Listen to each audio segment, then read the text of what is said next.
सभी श्रोता अपने देवतुल्य भाइयों और बहनों से निवेदन है कि कमर सीधी करके बैठ जाएंगे। पहले हम सविता रूपी परमात्मा से प्रार्थना करते हैं, वो हमारी और हम सब की बुद्धि को श्रेष्ठ मार्ग में प्रेरित करें। हम हिंदी में पहले कहेंगे, आप सब उसको दोहराइएगा। ये संस्कृत में ये संवेद स्वर में प्रार्थना करेंगे। उस प्राण स्वरूप, दुखनाशक, सुख स्वरूप, श्रेष्ठ, तेजस्वी, पापनाशक, देव स्वरूप परमात्मा को अपनी अंतरात्मा में धारण करते हैं। वह परमात्मा हमारी और हम सभी की बुद्धि को श्रेष्ठ मार्ग में प्रेरित करें। ओम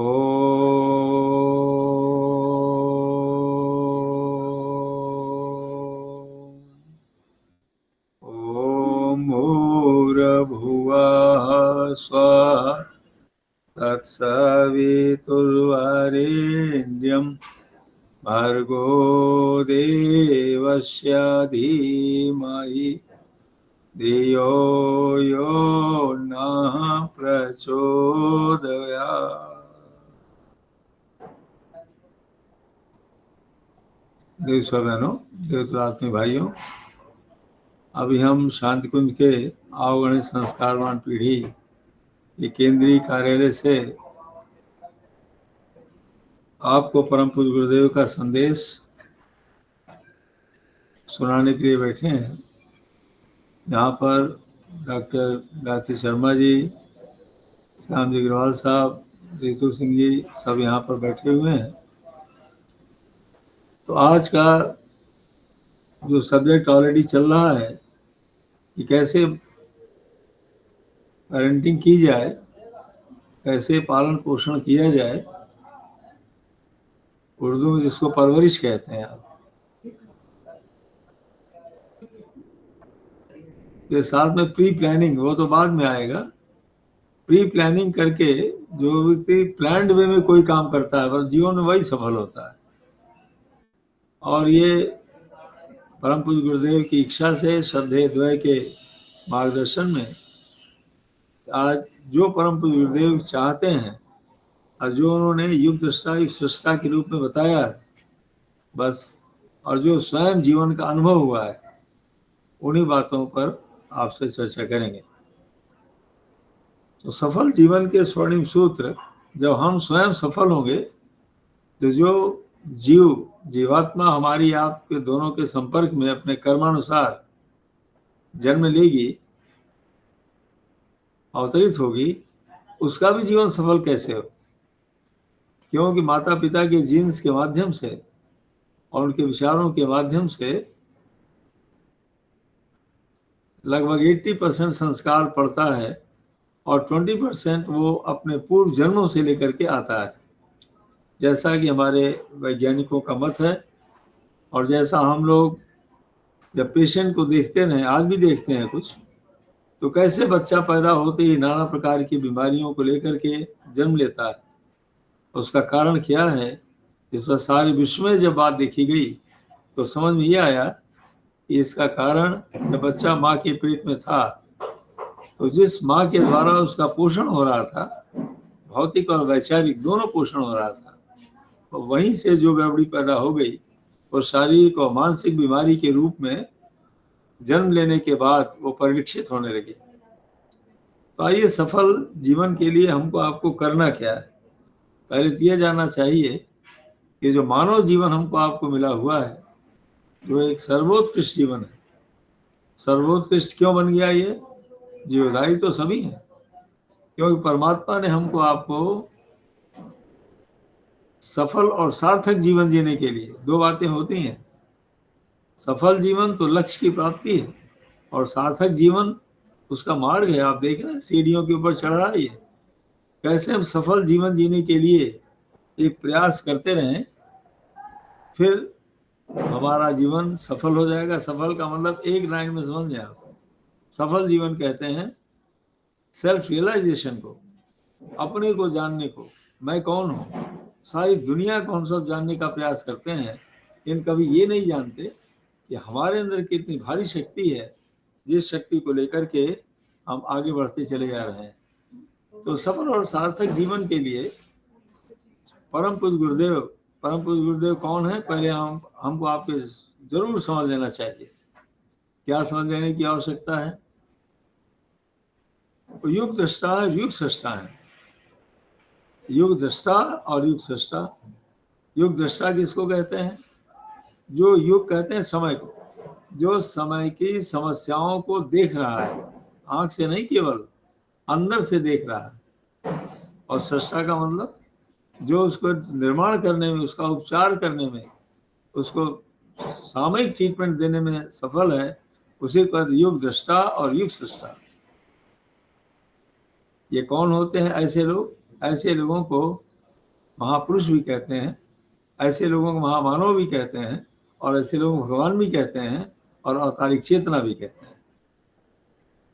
आप अगर थोड़ा पुराण और इतिहास को देखें, आप जब जब जैसी समस्या पैदा हुई है और उस समस्या से साधारण आदमी निपटने में असफल रहा है, तब कोई इतना महान तपस्वी इस पृथ्वी पर आया है, जिन्होंने एक मार्गदर्शन दिया है, जिन्होंने अपने विचारों के माध्यम से, अपने गुणों के माध्यम से, अपने प्रेम, पवित्रता और आत्मीयता के माध्यम से लाखों लोगों को के अंतःकरण को खींच लिया और उनको आगे बढ़ा दिया, और उनका जीवन सफल होता गया, दुखों से दूर बचे रहे और एक प्रसन्नता पूर्वक का जीवन जीते रहे। आज की जो समस्या है वो पहले वाली समस्या नहीं है।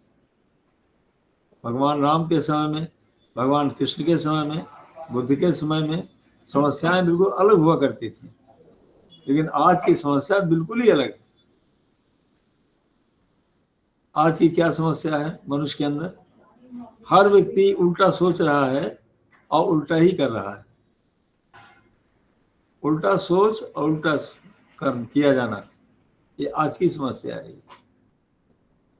पता नहीं कहाँ उसका विवेक कहाँ चला गया, सब कुछ कहाँ चला गया। इतना आश्चर्य लगता है ये कि उल्टी सोच क्या है ये, कि सब कुछ भगवान ने हमको आपको दे रखा है, लेकिन उसके बाद भी हम उससे संतुष्ट न होकर के असंतुष्ट ही बने रहते हैं और दूसरे के न जाने क्या क्या करते रहते हैं। इसका परिणाम क्या है? व्यक्ति स्वयं दुखी है, परिवार उसका दुखी है, एक असुरक्षा की भावना बनी हुई है, और सारे समाज में असुरक्षा की भावना एक, असंतोष की भावना दो, और नाना प्रकार की बीमारियां जन्म लेती चली जाती हैं, जिससे लड़ाई झगड़े, विद्रोह, वैमनस्य, अन्य बातें पैदा होती हैं।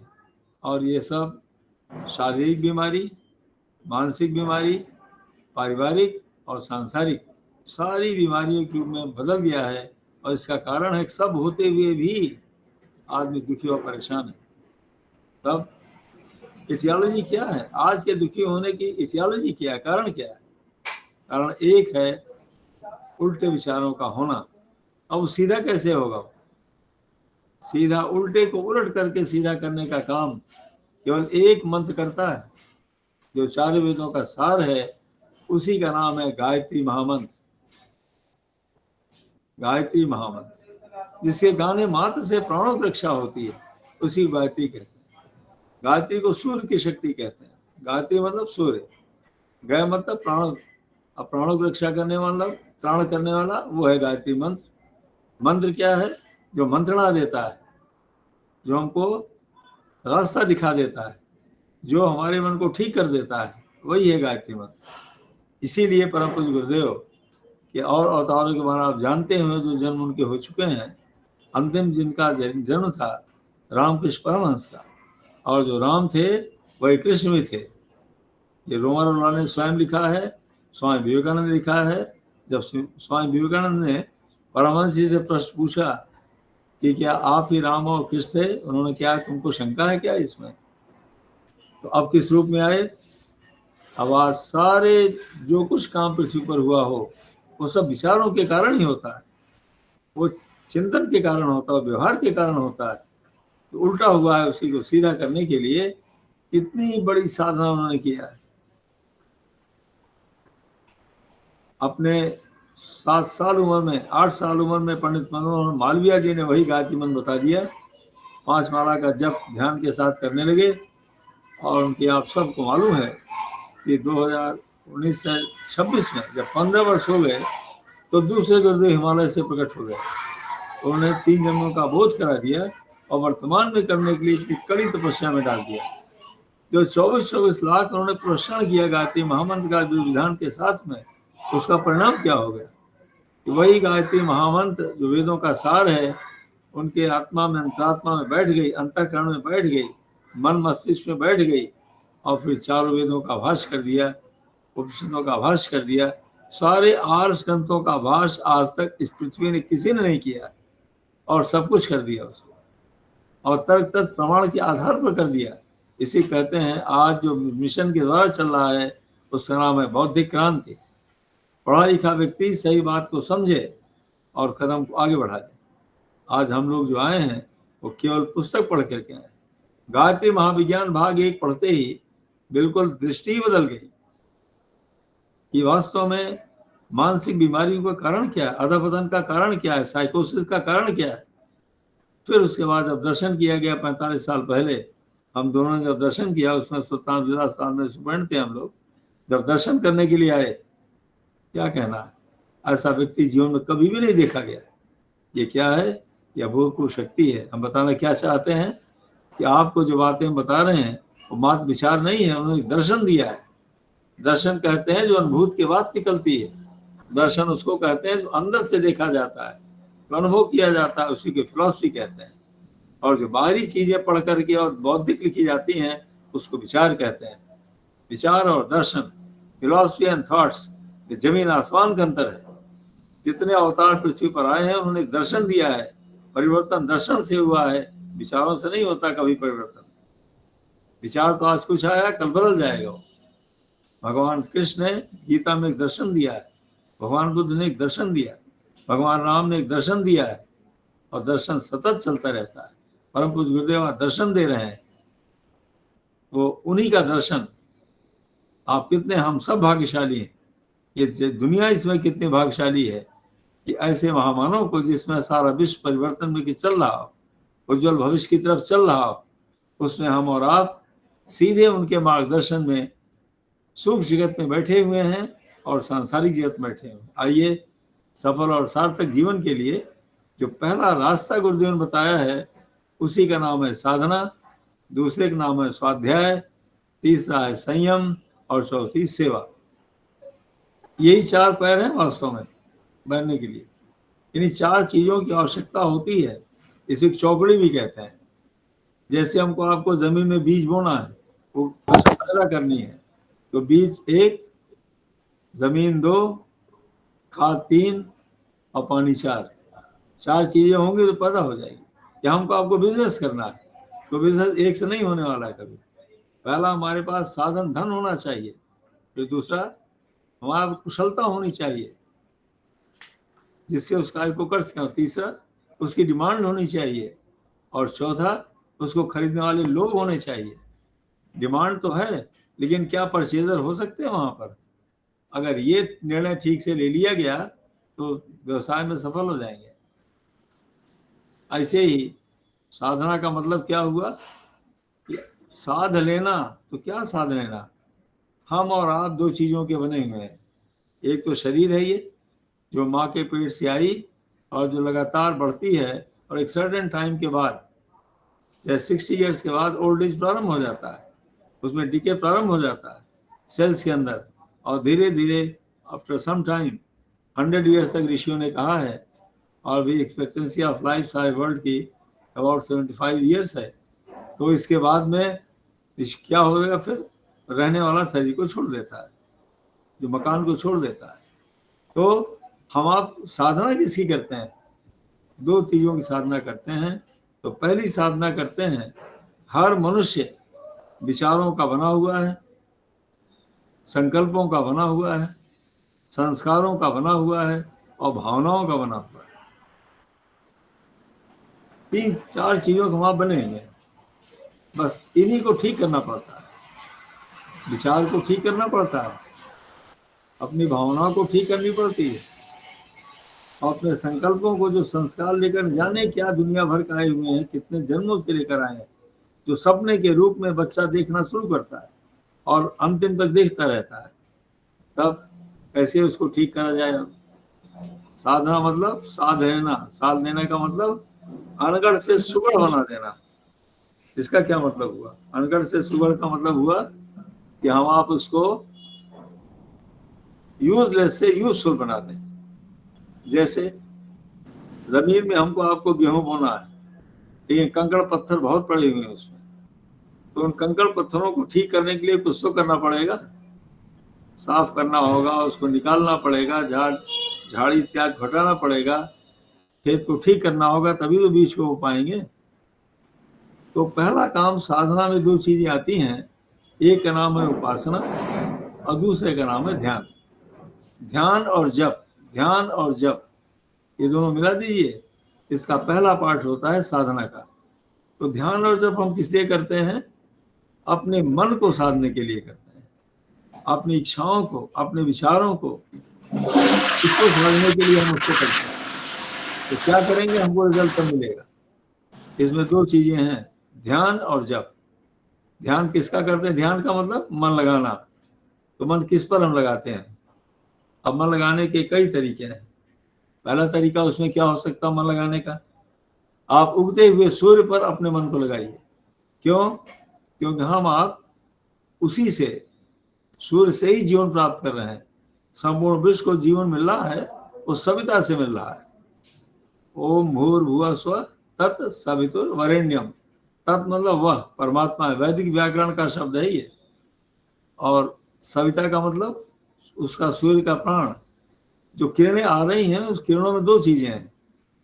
पहला क्या है? पहला उसमें उसकी किरणें आ रही हैं, वो भौतिक है, वो उसमें फोटॉन्स हैं, जिससे फोटोसेंसिस होती है। लेकिन फोटॉन्स के अंदर क्या है? एक लाइफ है उसके अंदर, उसी को सविता कहते हैं। सविता का मतलब प्रसव करने वाला, पैदा करने वाला। तो जो हमारे आपको पैदा हो रहा है, क्या पैदा हो रहा है? सेल्स बन रहे हैं, विचार बन रहे हैं, ये और कोई नहीं बना रहा है, ये उसी सविता की शक्ति बना रही है। इसीलिए सूर्य का ध्यान, इसको क्या कहते हैं? इसको पॉजिटिव ध्यान कहते हैं, इसको विधेयात्मक ध्यान कहते हैं।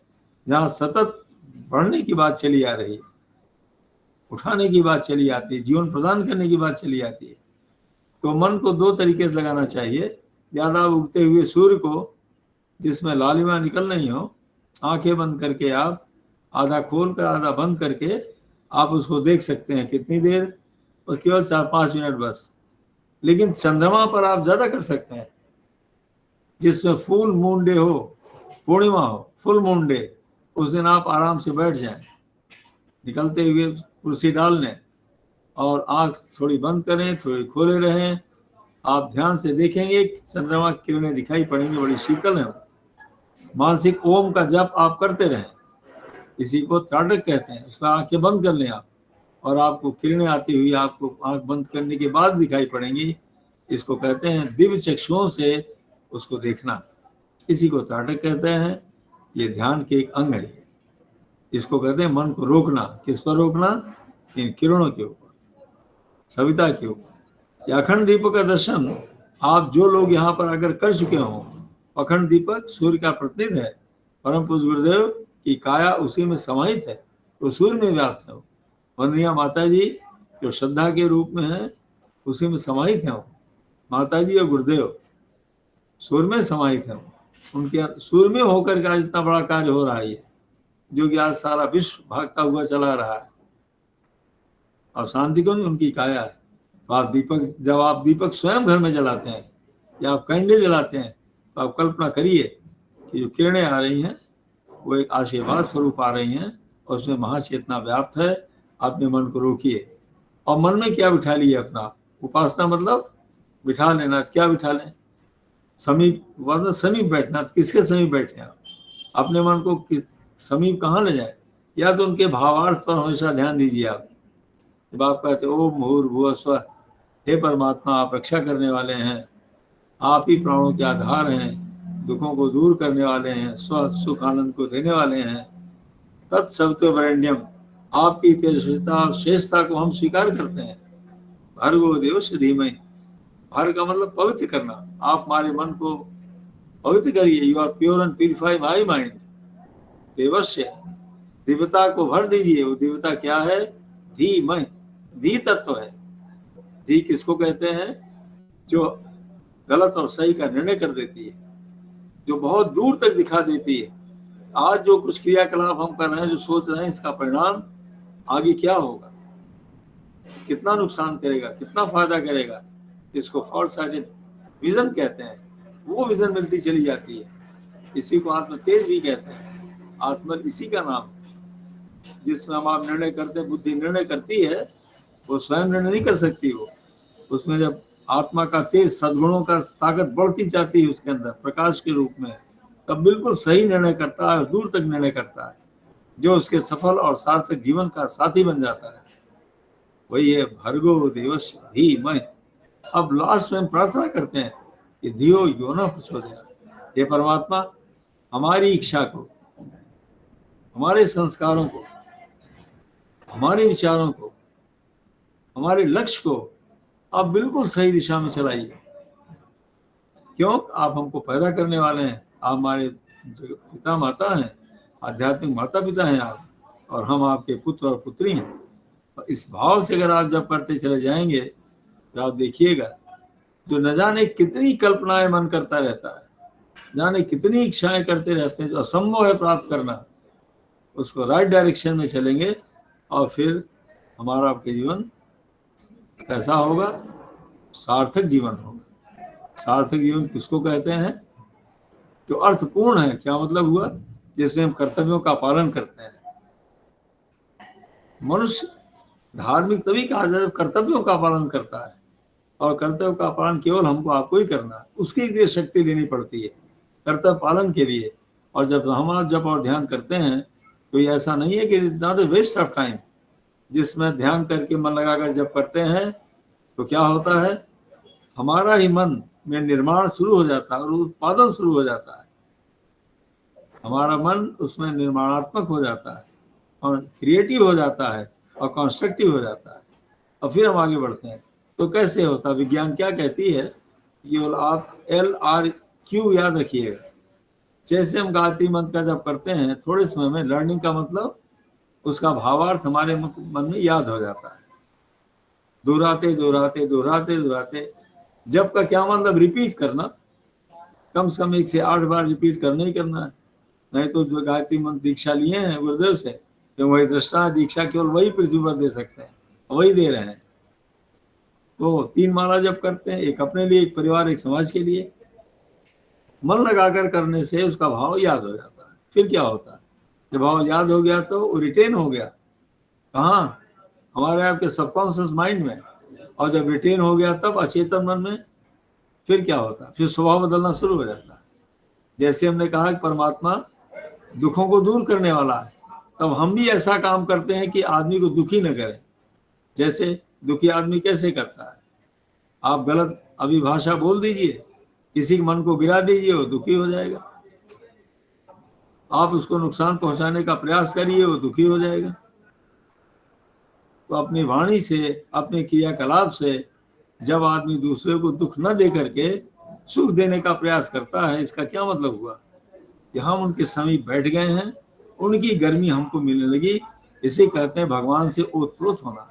उपासना का मतलब, भगवान मतलब कोई व्यक्ति नहीं है, कलेक्शन ऑफ वर्चूज है। वो सद्गुण में हमारे अंदर समा रहा है और हम उनमें समाते हुए चले जा रहे हैं। दोनों दूध और पानी के तरीके एक होते चले जा रहे हैं। इसी को उपासना कहते हैं। और मन को ठीक करने के लिए जो हम आप कर रहे हैं, साधने के लिए, उसका पहला प्रयास है ये।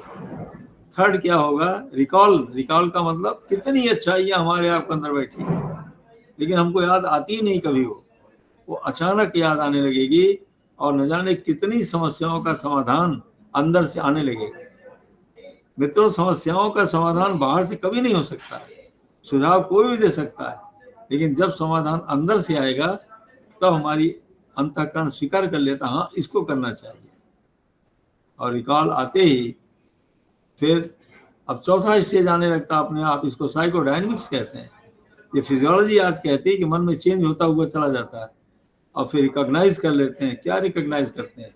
सत्य का बोध हो जाता है, सच्चाई का बोध हो जाता है, ये गलत है ये सही है। बोध होते ही क्या होता है? हमारा विजन ही चेंज हो जाता है, दृष्टिकोण बदल जाता है, देखने का नजरिया बदल जाता है, सोचने का नजरिया बदल जाता है। इसी कहते हैं चेंज ऑफ विजन। तो गायत्री मंत्र क्या करती है? वो सद्गुणों को देती हुई, सद्भावनाओं का विकास करती हुई हमारे अंदर, सबसे बड़ी बात है, श्रेष्ठ विजन को पैदा कर देती है, जो हमारे जीवन को सार्थक और सफल बना देती है। और लाखों लोग ऐसे तो आ रहे हैं।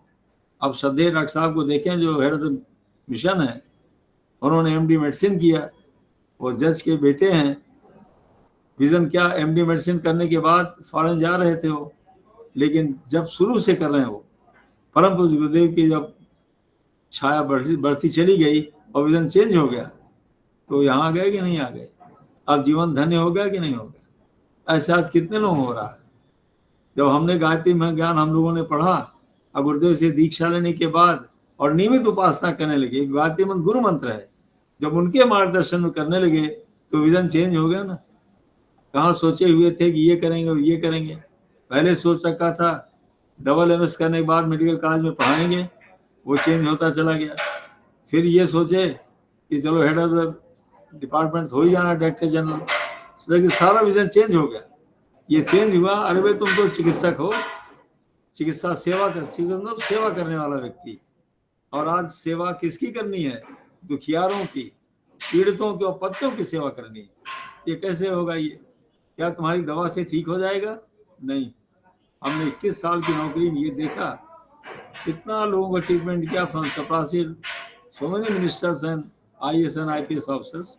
क्या देखा गया आखिर ये कि हमारी दवा ठीक नहीं हो सकता जब तक उसके अंदर विचारों का परिवर्तन नहीं होगा, जब तक आशावादी नहीं होगा, जब तक उसकी लाइफ स्टाइल नहीं चेंज होगी, कोई चिकित्सक कभी दुनिया में किसी को ठीक नहीं कर सकता।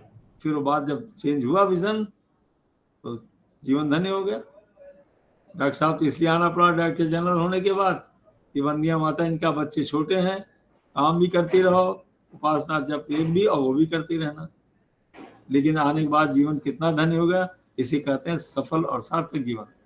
कर्तव्यों का पालन भी हो गया और अपने आत्मबोध की दिशा में गुरु बढ़ाने लगता है।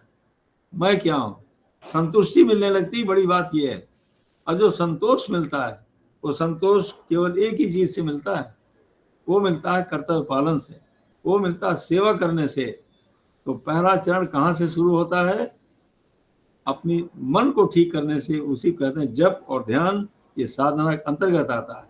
अब दूसरा क्या करेंगे? साधना का दूसरा बिंदु जो आता है, अपने मन को साधना पड़ता है, और उसमें क्या करना होगा? नियमित अपनी समीक्षा करनी होगी और अपना ही सुधार करना होगा, चिंतन और मनन। तब हम आगे बढ़ते चले जाएंगे। जब रात्रि में आप सोने लगे तो परम पूज्य गुरुदेव कहते हैं कि बेटा देखो, आज के दिन में, आज का दिन तुम्हारा कैसा गया है। क्या तुमने जिन जिन बिंदुओं को सोचा था आज काम करना है, क्या वो कार्य पूरा हुआ? क्या हमने अपनी ड्यूटी को ठीक से निभाया? क्या हम दुखी हैं आज? दुखी शाम को तो क्यों हैं? परेशान है तो क्यों हैं? जब हम अपनी समीक्षा करेंगे, असफलता का और सफलता का कारण देखेंगे, तब तभी तो सुधार होगा। तब इसी कहते हैं अपने मन को साधने के प्रयास के लिए चिंतन और मनन करना। यही है चिंतन। और मनन क्या है? कि जो कमी हमारे अंदर है उस कमी को ठीक करना। जैसे हम समय से काम नहीं करते हैं, अब हम समय के पाबंद होकर के काम करेंगे, तभी तो बात बनेगी। वो हम विद्यार्थी हैं, अगर हम वहाँ पढ़ने के बाद आए और घर पर होमवर्क हमने ठीक से न किया, क्योंकि टाइम मैनेजमेंट हमारा ठीक न रहा, तो आगे कभी अच्छा नंबर मिल नहीं सकता हमको। मन भी ठीक रहे, लगन भी बनी रहे, और समय से काम करते रहे। अपनी उस कमी को, जो अस्त व्यस्त जीवन हमारा आपका है, इनडिसिप्लिन, इरेगुलर है, उसको जब रेगुलर और डिसिप्लिन कर लेंगे तो बात बन जाएगी। इसे कहते हैं चिंतन मनन, self analysis, self correction, self improvement and self development. जैसे मान लीजिए हमारी ये इंग्लिश कमज़ोर है या हमारी मैथमेटिक्स कमज़ोर है, तो ठीक है, उसमें ज़्यादा टाइम दीजिए ना, तब तो बात आगे बढ़ेगी। कहने का मतलब कि कमजोरी तो हमने देख लिया, हेल्थ हमारी खराब है, मन हमारा खराब है, तो क्यों खराब है हमारा?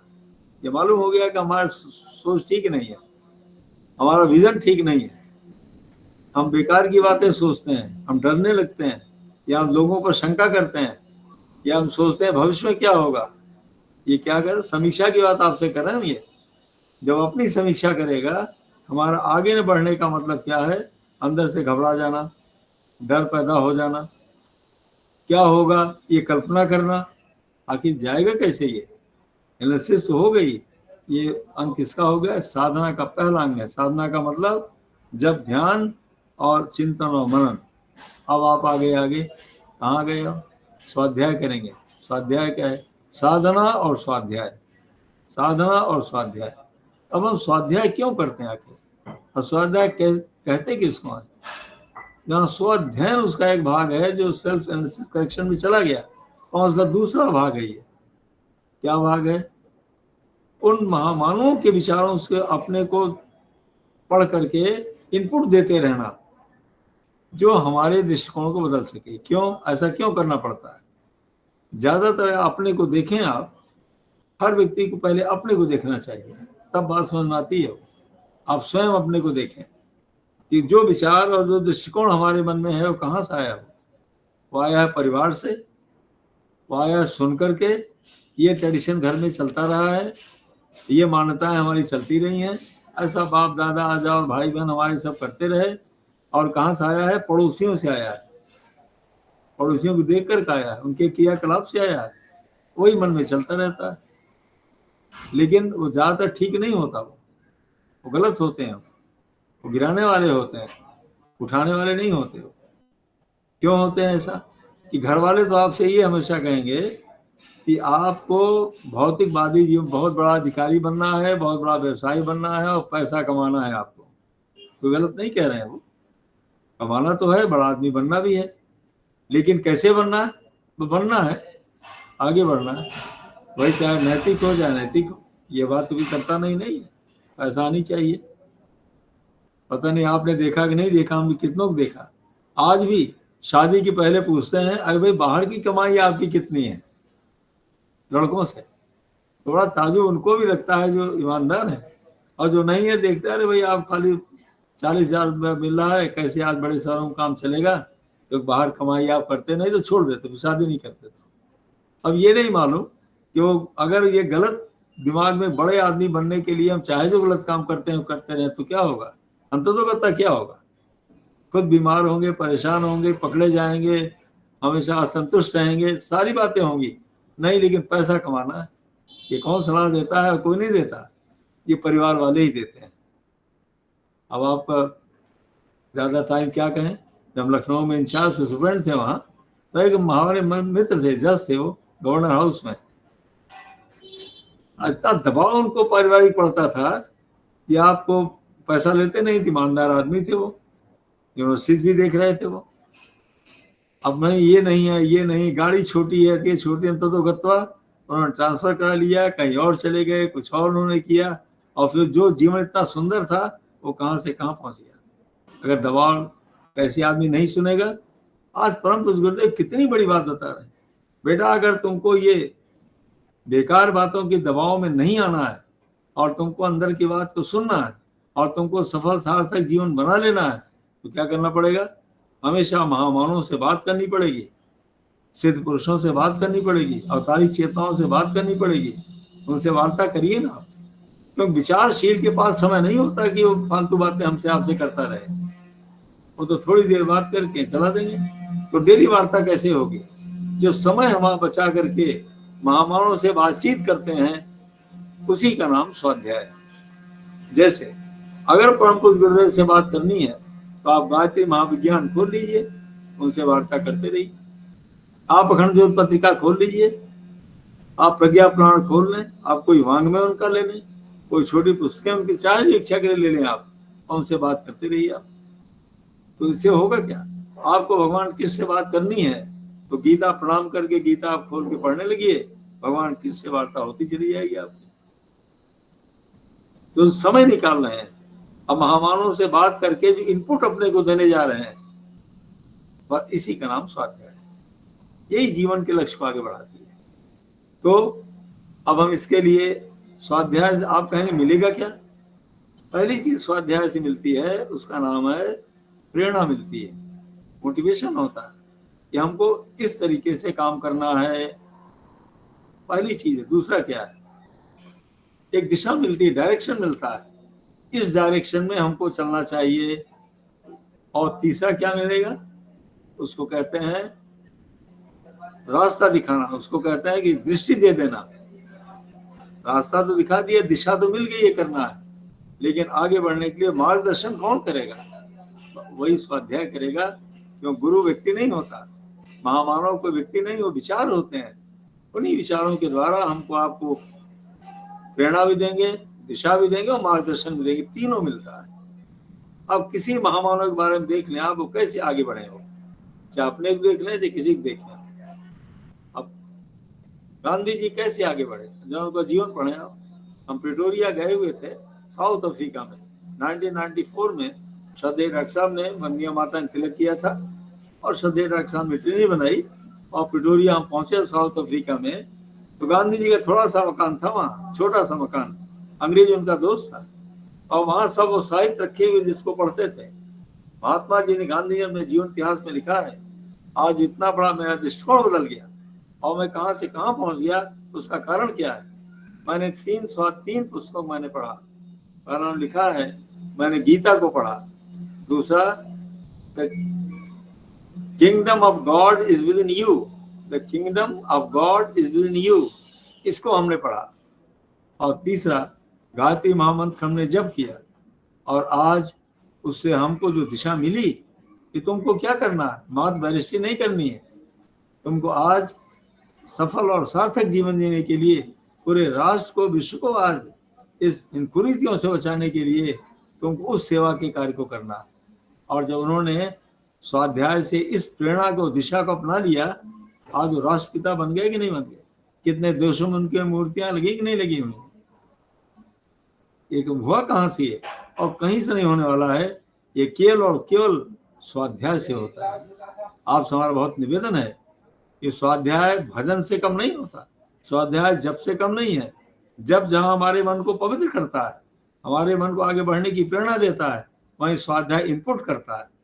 जो इनपुट होगा हमारे माइंड को, वही तो आउटपुट आएगा, वही अपने विचारों को लेकर के आएगा। तो आपसे निवेदन है कि आधे घंटे 24 घंटे में कम से कम आधे घंटे ने 1 घंटे का जरूर स्वाध्याय करना चाहिए। आप कहेंगे कौन से, किसको पढ़ें हम? आप युग निर्माण सत्संकल्प 5 मिनट का कम हो तो उसको पढ़ लीजिए आप। जो हमारे कार्यकर्ता भाई सुन रहे हो, पूज्य गुरुदेव ने 84 में लिखा अपने अंग अवयवों से, उसको आप पढ़ लीजिए। आप अखंड ज्योत का 1-2 पन्ना पढ़ के समाप्त कर दीजिए। आप प्रज्ञा पुराण का 2 पेज पढ़ के प्रणाम करके उनसे बातें करिए, पढ़िए। उनकी लीला प्रज्ञा पुराण के 4 खंड में है। आप भाग्य जीवन देवता आराधना जिसे पढ़ रहे हैं, आप 2 पेज पढ़ करके, बचा करके, प्रणाम करके समाप्त कर दीजिए। आप देखिएगा कैसे प्रेरणा और प्रकाश आपको मिलता जाता है। चिंतन के बारे में हमने आपसे पहले बता दिया। आप निरीक्षण और समीक्षा कैसे करें, सेल्फ करेक्शन कैसे करें, और निर्माण के लिए वही है अपने गुण कर्म स्वभाव, ये स्वतः बदलते जाएंगे। कैसे? आपके जप और ध्यान से, आपके मनन से और आपके स्वाध्याय से। ये सब ले आकर के क्या करेगा? कब करें आप? प्रातः करें या सायंकाल करें। हमने अपने जीवन में हमेशा प्रातः काल किया है, और अपनी डायरी हम लोग लिख रहे हैं 1971 से, daily diary, spiritual diary, not the general diary. General diary तो ये होती है आज इतना काम करना, इतना पैसा यहाँ खर्च होगा, इस काम ये करना और ये करना, वो करना, ऑफिस के बाद, ये तो जनरल डायरी हो गई। स्पिरिचुअल डायरी क्या है? हमारा व्यवहार आज कैसा है, समय का नियोजन कैसा हुआ, क्या हमारे मन में ईर्ष्या द्वेष तो नहीं पैदा हो गई, या अहंकार तो नहीं पैदा हो गया, या हमने लोगों का सम्मान तो नहीं किया। या लालच तो कहीं हमारे अंदर नहीं आ गई कि गलत कदम हमने उठा लिया हो, या कोई विचार तो नहीं मन में हमारे आ गए कि गलत चिंतन मैंने किया हो जिससे हमको अंदर से कमजोरी महसूस होने लगी हो।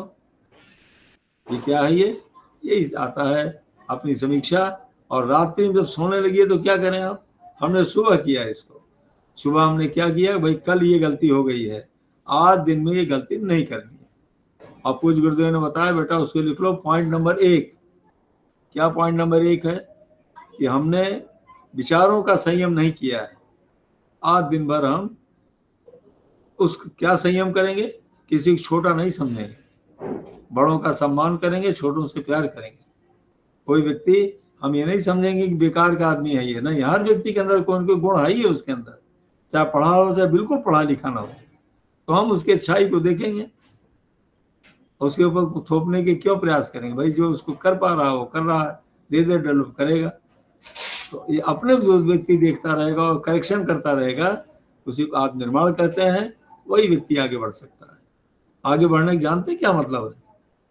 कि अपना मन अच्छा हो जाएगा, भेदभाव अपना खत्म होने लगेगा, हम उनके काम आएंगे, वो हमारे काम आएंगे, सहयोग और सहकार और सेवा का मौका मिलने लगता है। ये आप भी चाहे प्रातः करें चाहे शाम करें, सोते समय अगर आप करते हैं तो, अगर आपने सोते समय में नींद नहीं आ रही है क्योंकि आज हमने ऐसा खराब व्यवहार किया है या गलत चिंतन किया है, लड़ाई किसी से हमने किया है, वही याद आता रहेगा। तो जब सोते समय जब नींद आने लगे, आप ट्रांस स्टेज जब जाइए, जब तंद्राम जब आ जाइए, तब आप 3 बार गायत्री मंत्र कहिए या उसके भावार्थ को केवल कह लीजिए। आप धीरे धीरे मन मन कहिए। और आज जो गलती हुई है, भगवान अंदर हृदय में बैठा हुआ, वो सुनता रहता है। ऑमनीप्रेजेंट, ऑमनीपोटेंट, ऑमनिसिएंट है, वो फुल पावर है, अंदर बैठा हुआ, सुन रहा हमारी आपकी भावनाओं विचारों को, देख रहा लगातार वो। उन्हीं से कह दीजिए कि हम आपके बेटे हैं, टेरर इज ह्यूमन, हमसे आज गलती हो गई, कल हम ऐसा नहीं करेंगे, आप क्षमा करिए। बस अपना मन हल्का हो जाएगा। कन्फेस करने के बाद, अपनी गलती मानने के बाद तुरंत मन हल्का हो जाता है, तुरंत उसका भागना बंद हो जाता है। क्यों? गलती होना स्वाभाविक है, हम ठीक करने के लिए तैयार हैं, करेंगे उसको, ऐसी क्या बात है। बस क्षमा मांग लिया, मन हल्का हो गया, भगवान को प्रणाम करके सो गए, और सब अच्छा आज का दिन हुआ है तो समर्पित कर दीजिए। आपकी बड़ी कृपा थी, बड़ा अच्छा आज हो गया, आपको बहुत बहुत धन्यवाद है। हम धन्यवाद क्या दें, आपकी कृपा अपने बेटे पर बनी रही। बस नमन करते हुए, श्रद्धा पैदा करते हुए और गाढ़ी निद्रा में चले जाइए। आप देखेंगे पूज्य गुरुदेव कहते हैं, और मैंने जीवन में करके देखा है इसको, और आज भी कर रहे हैं उसी को। हम सब विद्यार्थी तो हैं ही हैं, तो अपना मन अच्छा बना रहता है, संतुष्ट बना रहता है, और दुनिया भर की समस्या कोई प्रभाव नहीं डालती। क्योंकि आज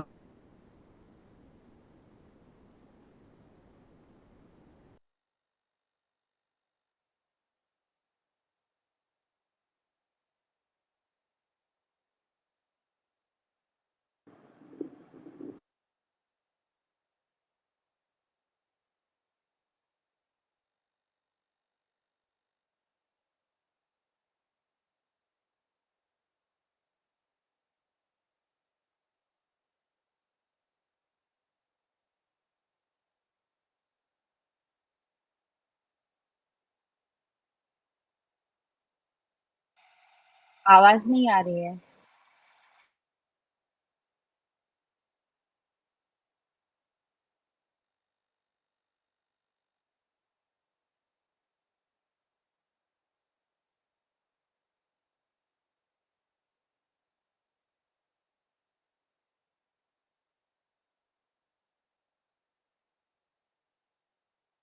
करते हैं जी सत्संग, वो इसका सत्संग क्या है? सत्संग मतलब श्रेष्ठ विचारों को मन में बिठाए रखिए आप। खाली प्रोफेसर सुनना सत्संग नहीं है। गायब हो गया। लोग होता क्या है, लोग सुनते हैं और सुनने के बाद ताली बजाए दबा दिया हुआ और देखिए। चले गए। और फिर जो बात है संग रहना, हमेशा अच्छी बातों को उठाए रहना, यही सत्संग है। ये अब आगे बढ़ते हैं। संयम, अब इन सब को करने के लिए और अपने कर्तव्यों का पालन करने के लिए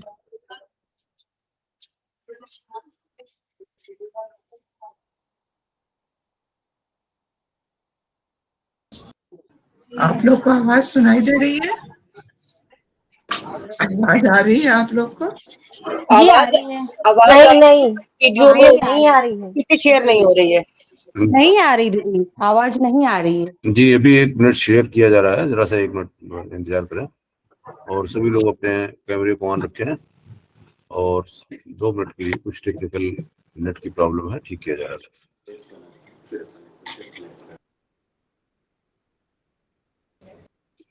यदि आवाज नहीं आती है कभी भी तो आप फौरन माइक ऑन करके बोल सकती है, बीच में शॉर्ट में बोल दीजिए।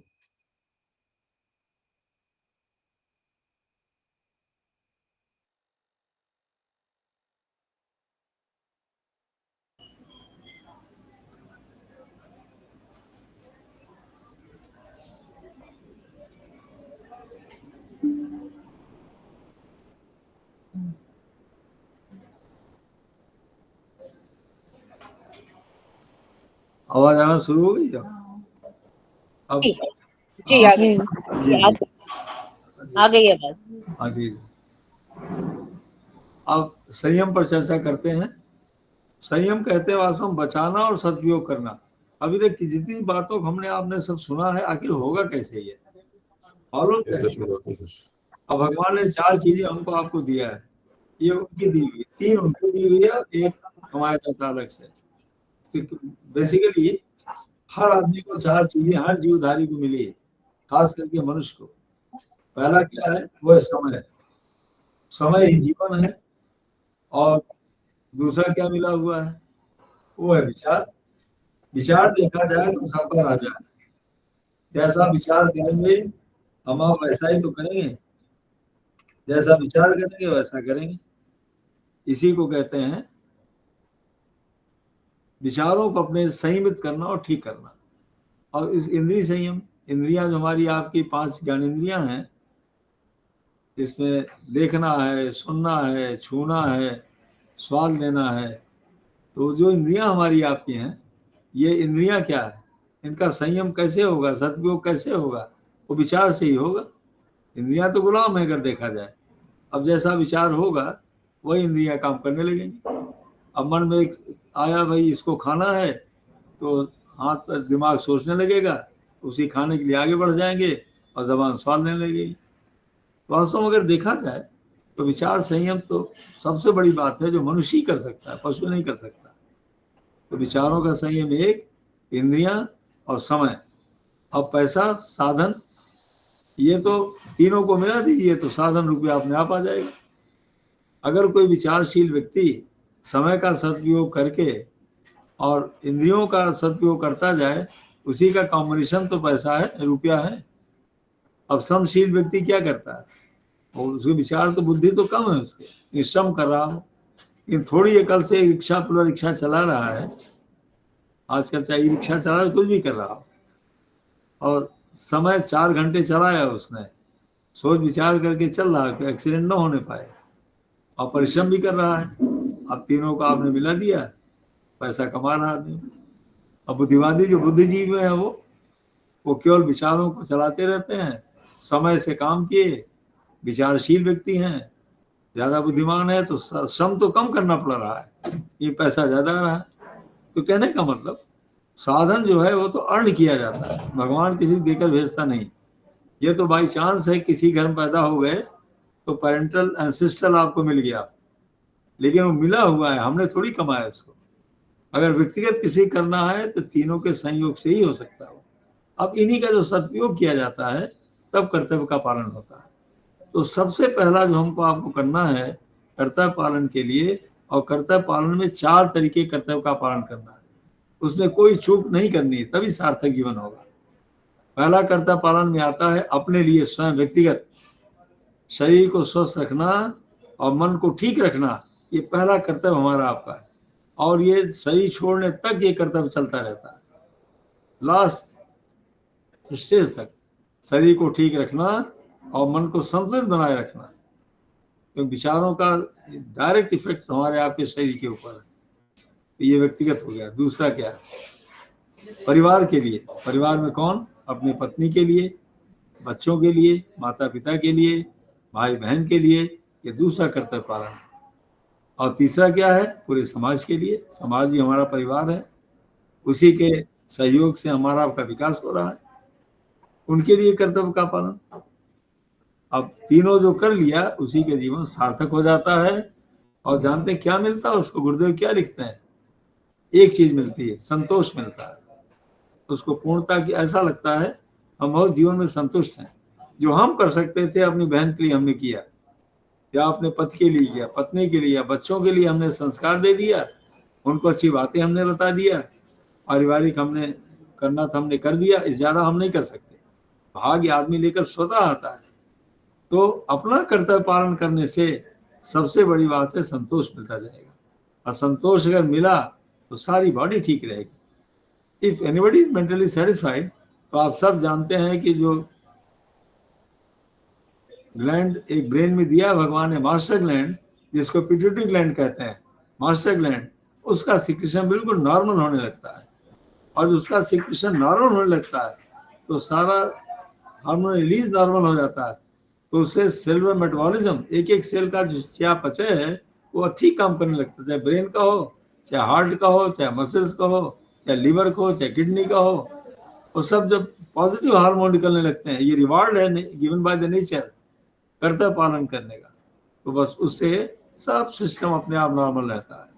और अंत तक फिर आदमी भूलता नहीं, उसको फिर जो भूलने की बीमारी हो जाती है ना, कि भूल गए, या हाथ कांपने लगा जिसको पार्किंसंस कहते हैं, और जिसको आप कहते हैं कि सेनाइन डिजेनरेशन में आ गया तो उसको भूल गए जा करके, तो ये सब फिर नहीं होने पाता। क्यों? इस सेल को नॉर्मल डाइट मिल रही है हार्मोन्स की, और मेटाबॉलिज्म नॉर्मल है, तो जो खाते हैं वो भी लगेगा, और विचार से ही तो हार्मोन्स बनते हैं, उधर तुम नहीं जाना चाहते, ये नेचर से रिवार्ड मिलता है, और आदमी संतुष्ट रहने पर ही हेल्दी हो सकता है, कर्तव्य पालन से ही हो सकता है। और अपने लिए क्या करना होगा, समय नहीं बचाएंगे तो आसन कब करेंगे, और ध्यान कब करेंगे, और प्राणायाम कब करेंगे। इसलिए गुरुदेव जी कहते बेटा 24 घंटे में तुम कम से कम 1 घंटे का समय तो अपने लिए निकालो, प्रातः काल, अपने शरीर मन के लिए, यही समय का संयम है।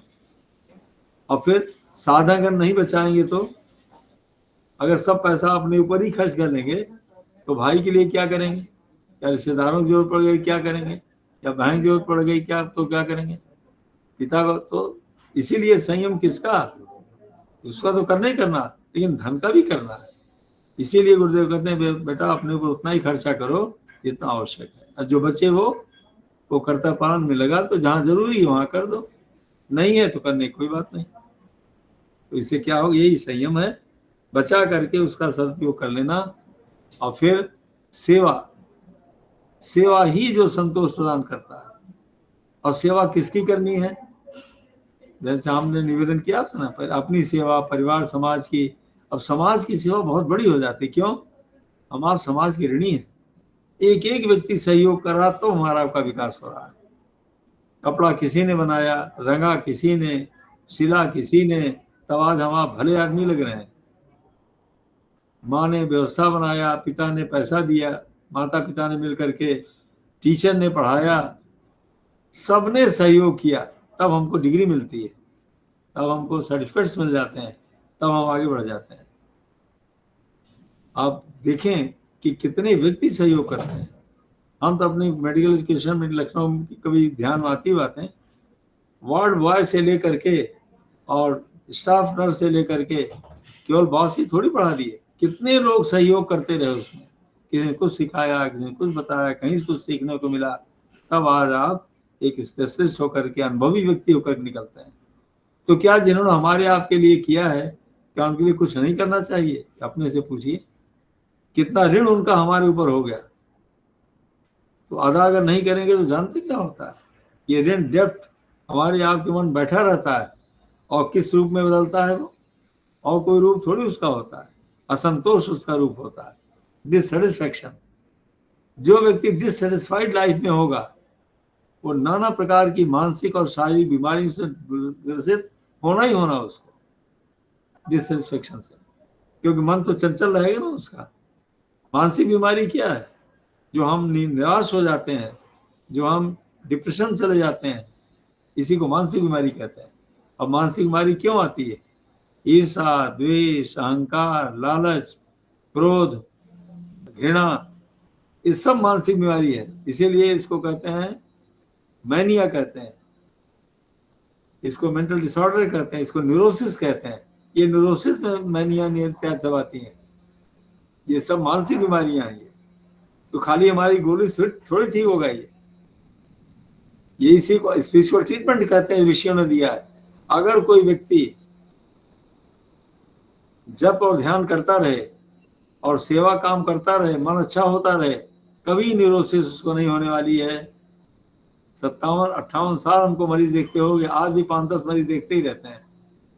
जितने बीमार होकर आते हैं इसीलिए आते हैं। गुस्सा बहुत कर रहे हैं, या लालच बहुत है, या क्रोध आते ही इतने निगेटिव हार्मोन्स निकलना शुरू हो गए, या ईर्षा द्वेष है, या डिप्रेस होने लगते हैं, मानसिक बीमारी शुरू हो गई। तो क्या हम दवा तो देंगे, टेम्पररी तो काम करेगी ना।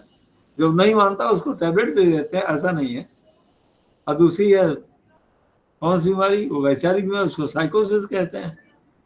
साइकोसिस क्या है, कैसे पैदा होती है साइकोसिस? आखिर ये सच्चाई से दूर हो जाना, इसी को साइकोसिस कहते हैं। और जहाँ साइकोसिस शुरू हुई, भावना कुछ है तो विचार कुछ है तो क्रिया कुछ है, फिर उसी को हेलुसिनेशंस आने लगेंगे, डिल्यूजन्स आने लगेंगे। ये ओरिजिन है इसकी, जो हमने पढ़ा है, जो हमने देखा, जो आज हम देख रहे हैं। इसीलिए कितने पेशेंट्स देखते हैं, दवा देते रहिए, बहुत कम इम्प्रूवमेंट होगा। लेकिन थोड़ा उसके विचार परिवर्तन में आ जाए, अच्छे वातावरण में आ जाए, वही दवा का डोज कम होती चली जाएगी। अब जो आदमी दुखी रहता है उसको कौन से देते हैं? सेरोटोनिन को पैदा करने वाली दवा देते हैं। सेरोटोनिन क्या है? वो खुशी का हार्मोन है। Serotonin it is a pleasure hormone है वो। और सेरोटोनिन कब पैदा होगा? जब हम प्रसन्न होंगे, जब हम सेवा करेंगे, सेवा की भावना आएगी, जब हमारा डाइट अच्छी होगी, तो सेरोटोनिन पैदा होना शुरू हो जाएगी। कब होगी ये? जब हम जप और ध्यान बैठते हैं ना, अच्छी बातें सोचने लगते हैं, बस उसी समय ये हार्मोन स्वतः पैदा होने लगते हैं। एक जानते हैं, और किसी से नहीं आता, ये केवल आता है सेवा के माध्यम से। इसीलिए हमारे ऋषियों ने सेवा परमो धर्म कहा है। और सबसे बड़ी सेवा देखिए क्या है? तीन ही तो बात है, हमने पहले आपसे कहा ना। एक है दुखी लोग। दुखी क्यों है आदमी? अज्ञान के कारण। दुख का केवल 3 कारण है। परम पूज्य गुरुदेव गायत्री महाविज्ञान भाग 1 में लिखते हैं, दुख का केवल 3 कारण। और दुख जानते हैं क्या है? पहले जानते दुख क्या चीज है। दु मतलब खराब, खा मतलब इंद्रियां। जो हमारी मन सबसे बड़ी इंद्रिय है, जो हमारे मन को खराब लगने लगता है, मन एक्सेप्ट नहीं करता, उसी का नाम दुख है। और इसको मन एक्सेप्ट कर लेता है, उसी का नाम सुख है। तो सुख दुख के नाम कोई चीज नहीं है, वो हमारे मन पर आधारित है। अगर हमारा मन आपको स्वीकार कर रहा है, आपके विचारों को, आपकी भावनाओं को, या आपके क्रियाकलाप को, तब तो हम, या आपके बनाए हुए भोजन को, तब तो हम सुखी हो जाएंगे। और नहीं स्वीकार कर रहा है तो दुखी हो जाएंगे। तो कारण क्या हुआ? 3 ही कारण है इसका। पहला है अज्ञान। अज्ञान का मतलब रियलिटी से दूर रहना। दूसरा क्या है? अभाव, कमी का होना। और तीसरा क्या है? कमजोरी, वीकनेस। अब चाहे मानसिक कमजोरी हो, चाहे शारीरिक कमजोरी हो, चाहे पैसे कमजोरी हो, चाहे संगठन की कमजोरी हो, अगर कोई कमी है तो दुखी आदमी हो जाएगा। तो ट्रीटमेंट क्या हुआ इसका? एक तो ये हो गया कि भाई वो दुखी है तो उसका सिम्प्टोमेटिक ट्रीटमेंट कर दो। हम लोग क्या करते हैं, जिसको देखते हैं सुनने वाला नहीं है और नींद इसको नहीं आ रही है, उसको दवाई देते हैं, आराम से सोएगा, मतलब उसका मन शांत हो जाएगा, नींद आ जाएगी, कट ऑफ रहेगा उस भावनाओं से, तो धीरे धीरे ठीक होने लगता है फिर वो। अब जिससे सुन लिया, उसने रास्ता अपना लिया, बेसिक फंडा को अपना लिया उसने, तो दवाएं बहुत कम देनी पड़ती, नहीं भी देनी पड़ती। अब जिसने ध्यान किया, थोड़ा ऐसे ही जप कर लिया, थोड़ा पढ़ने लगे, ना पढ़ने लगे, सुनने लगे, कैसेट ही सुनने लगे प्रोफेशन का, थोड़ा समय निकाल दिया और थोड़ा प्रसन्न रहने का आदत डालने लगे। स्वाध्याय थोड़ा एक पेज नहीं, स्वाध्याय का मन कर रहा है तो किसी का सुनने लगे, उसको लेट करके सुने, सोने के पहले सुने, कभी सुन ले उसको, कार में चलते चलते उसको सुन लिए, मन अच्छा होने लगता है। इसको ज्ञान की सेवा कहते हैं। ये सबसे बड़ा दान क्या है? उसको ज्ञान का दान कहते हैं। ज्ञान ही संपूर्ण, इसीलिए कबीरदास जी ने कहा है, ज्ञानी काटे ज्ञान से और मूर्ख काटे रोए। कबीरदास जी कहते हैं, कबीरा इस संसार में सार वस्तु है दोए। ये संसार का सार इसेंस दो ही है। ज्ञानी तो ज्ञान से काट रहा है इस दुनिया को, और जो अज्ञानी है वो रोता ही रहता है, हमेशा हमेशा दुखी बना रहता है। अब इसलिए क्या करना चाहिए? इसमें सबसे बड़ी सेवा क्या है? अरे दुखियारे की मदद तो करना ही करना है। पीड़ा को मतलब कोई आदमी परेशान है, बीमार है, एक्सीडेंट हो गया, भोजन नहीं, वो तो करना ही करना है। ये टेम्पररी सेवा है, लेकिन सबसे बड़ी सेवा ज्ञान का दान। ज्ञान का दान, तो ज्ञान का दान क्या है? इसी को ब्रह्म दान भी कहा भगवान श्री कृष्ण ने। इसी को भगवान श्री कृष्ण ने ब्रह्म यज्ञ ही कहा है। तो पीड़ा निवारण के लिए तो आप देख कितने लोग करते रहते हैं। चिकित्सालय में करिए काम, स्कूल में जाइए, प्याऊ है, वृद्धाश्रम, अनाथालय है, प्राकृतिक आपदा है, ये तो निवारण के लिए है। पीड़ा शरीर की और पतन मन का। पीड़ा शरीर की और पतन मन का। तो पतन के लिए ही ज्ञान क्या करना है? ज्ञान एक चलाना है। झोला पुस्तकालय चलाइए, आप अखंड ज्योत पत्रिका पढ़िए, सत्संग करिए, ये ज्ञान है कि माया, ये ज्ञान दान है। अब पतन पीड़ा हो गया, अब इसके बाद कैसे करें? आप इसको समय निकालना होगा। उज्ज्वल कहते हैं बेटा 24 घंटे में 20 घंटे तो अपने लिए रखो आप, और 4 घंटे आप निकालिए, जिसमें 2 घंटे तो अपने लिए करिए। ध्यान है, पूजा है, प्राणायाम है, 1 घंटे तो करना ही करना है अपने लिए केवल। और फिर समय आप कम से कम 1 घंटे का समय निकालिए समाज के लिए, नहीं तो 2 घंटे का समय। अंशदान का मतलब अपनी कमाई का। गुरुदेव कहते थे, 45 साल पुरानी बात है जो हम लोगों ने खुद किया है, कि 10 पैसा बेटा रोज निकालना। गुरुदेव का शब्द है, 1 कप चाय तुम पीते हो, 1 घूंट समाज रूपी भगवान के लिए निकाल देना तुम। तब 1 कप चाय हमारे जमाने में, मतलब 1971-71 में 1 आने की आती थी, महंगी हो गई, 2 आने की आने लगी वो। तो उसमें 10 पैसा बहुत था उस जमाने में। तो 10 पैसा रोज निकालने मतलब जानते हैं क्या? तो हमने ये सोचा 10 पैसे से होगा क्या जो गुरुदेव कहते हैं रोज निकालना चाहिए। और दान आत्मा का भोजन है। जब हम किसी को देते हैं तो अंदर बड़ी प्रसन्नता होती है। अब किसी खिलाते हैं, देखिए आप, तो मन कितना अच्छा लगता है। खाने में चाहे उतना कम लगे, खिलाने में ज्यादा संतोष मिलने लगता है। यही आत्मा का भोजन है, यही सेटिस्फेक्शन है।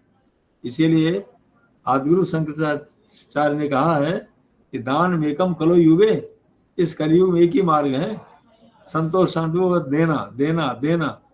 तो क्या दें भाई? बस अपना समय दें, अपना साधन लगाएं। तो आज अब 10 पैसा कहीं मिलने वाला है नहीं, 1 रुपया निकाल, 8 आना भी नहीं मिलेगा, 1 रुपया रोज निकालना चाहिए। ज्ञान एक के लिए निकालिए आप। तो आप कहेंगे क्या करेंगे उसमें? आप 30 रुपया महीने में हो गया, अब 15 रुपए का आप साहित्य ले लीजिए। युग निर्माण सत्संकल्प 8 आने का आता है, सदवाक 8 आने कागज वाले आते हैं, स्टिकर्स आते हैं, गायत्री मंत्र का भावार्थ है, छोटी छोटी पुस्तकें हैं, गायत्री 40 2 रुपए में भी, 4 रुपए में भी है। तो 15 रुपए मान लीजिए, कम से कम बात कर रहे हैं। और 15 रुपए आप जो गायत्री प्रज्ञापीठ है, शक्तिपीठ है, वहां लगा दीजिए, जहाँ उचित वहां लगा दीजिए आप। तो 1 रुपए में आपने कितने भला किया?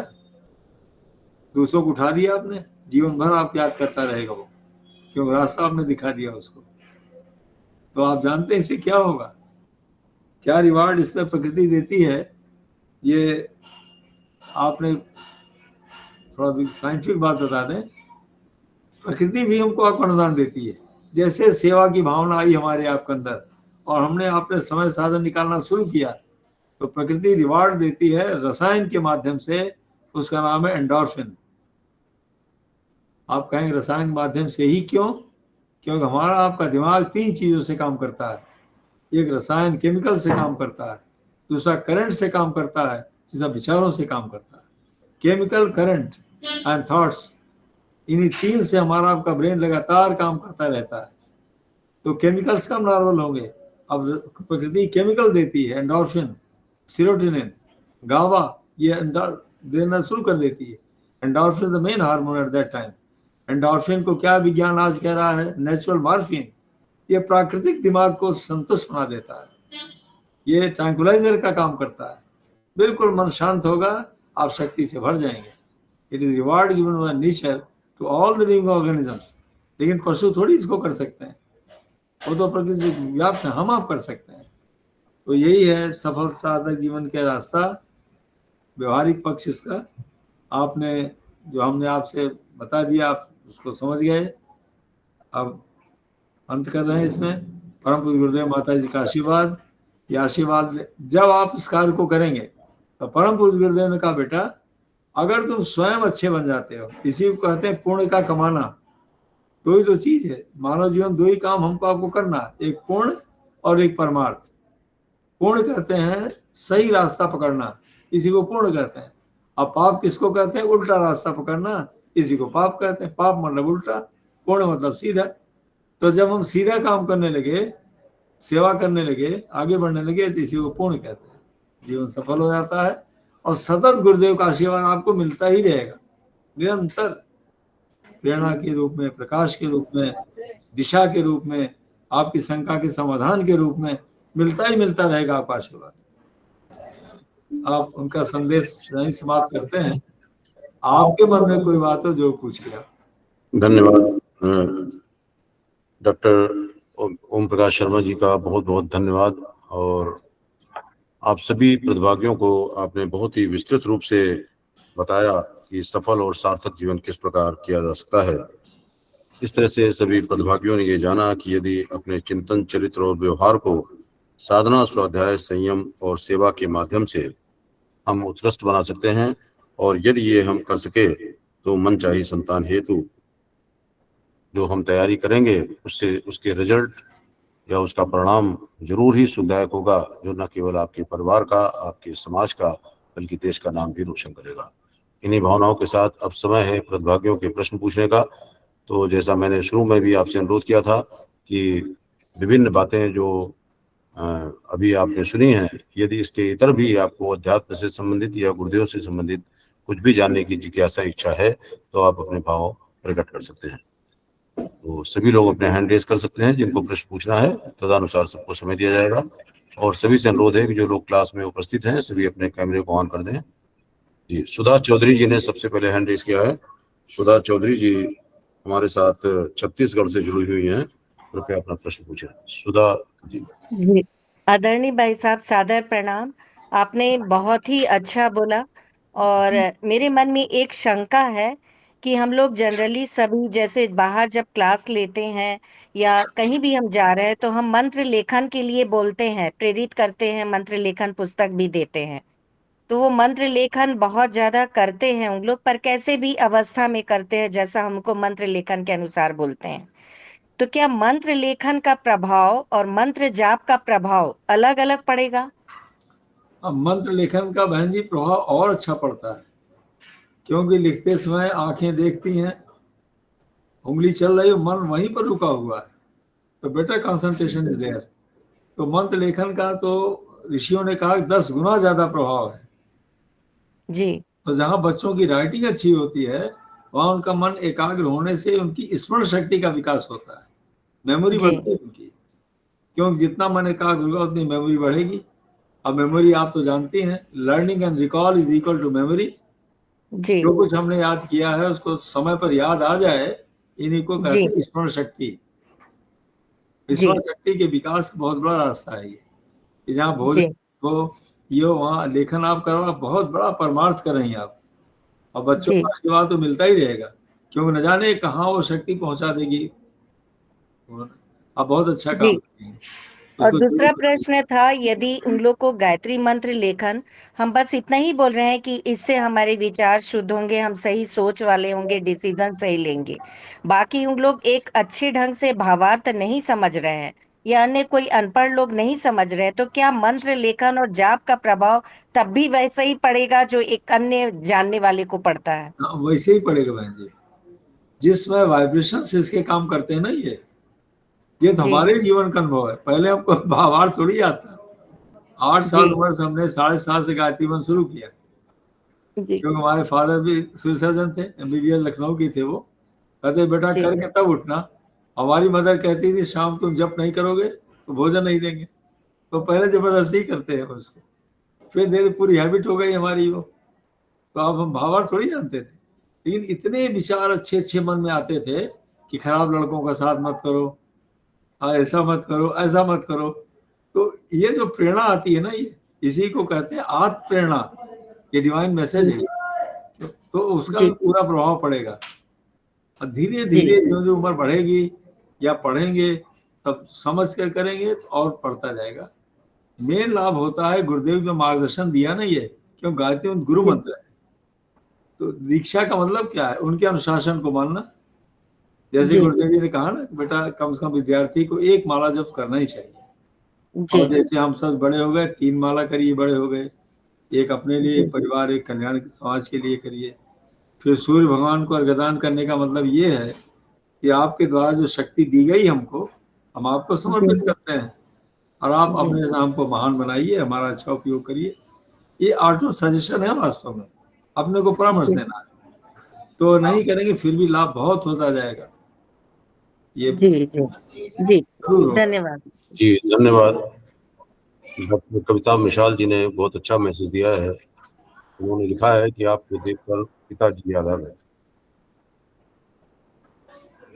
ये इस तरह की भावनाएं हैं और ऐसे लोग हमारे बीच में आते हैं तो जागृत होती हैं और ये बहुत अच्छी बात है।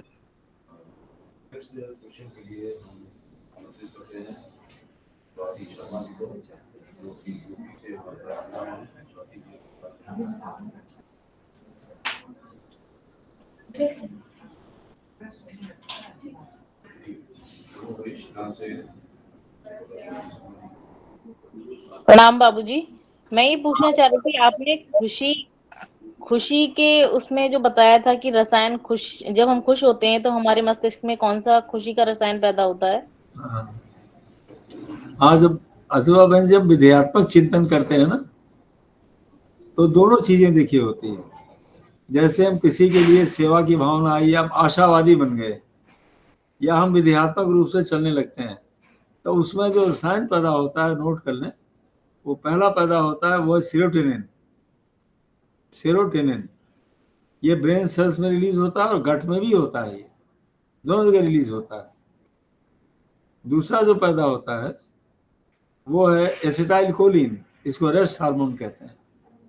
बिल्कुल मन शांत होगा, एसिटाइल कोलिन अपने आप ही पैदा होने लगता है, उससे स्मरण शक्ति बढ़ने लगती है और आदमी बड़ा एनर्जेटिक फील करने लगता है, अपने को प्रसन्नता, एनर्जी। और फिर एंडोर्फिन आता है जब सेवा के भाव आ गए या प्रसन्न आप बने रहे, उसको नेचुरल ट्रैंक्विलाइजर कहते हैं।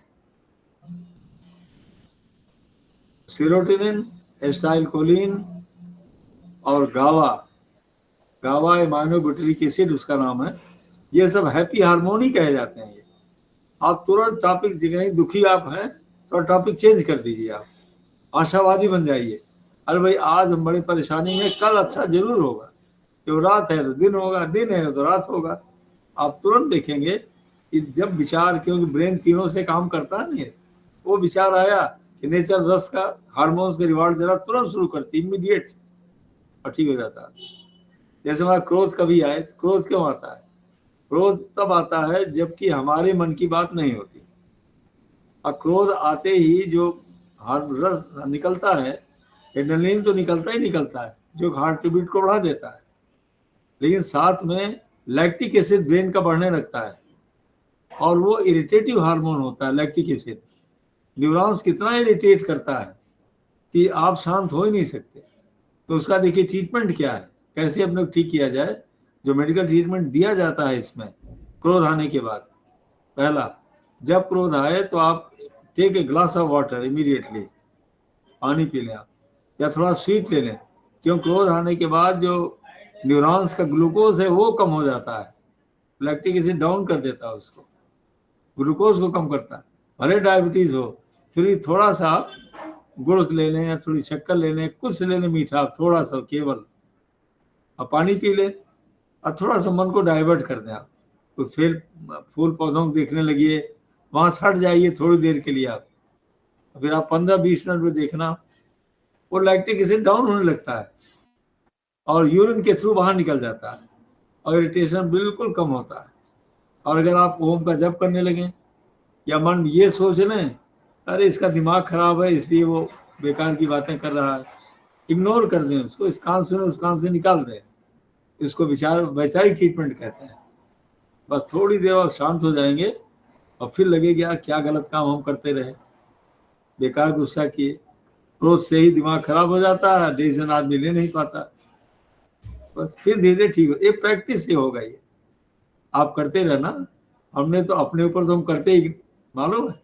एक और बात नोट कर लें आप, महर्षि पातंजल योग दर्शन का भाष्य जो परम पूज्य गुरुदेव ने किया है, इतना गजब का लिखा है गुरुदेव ने।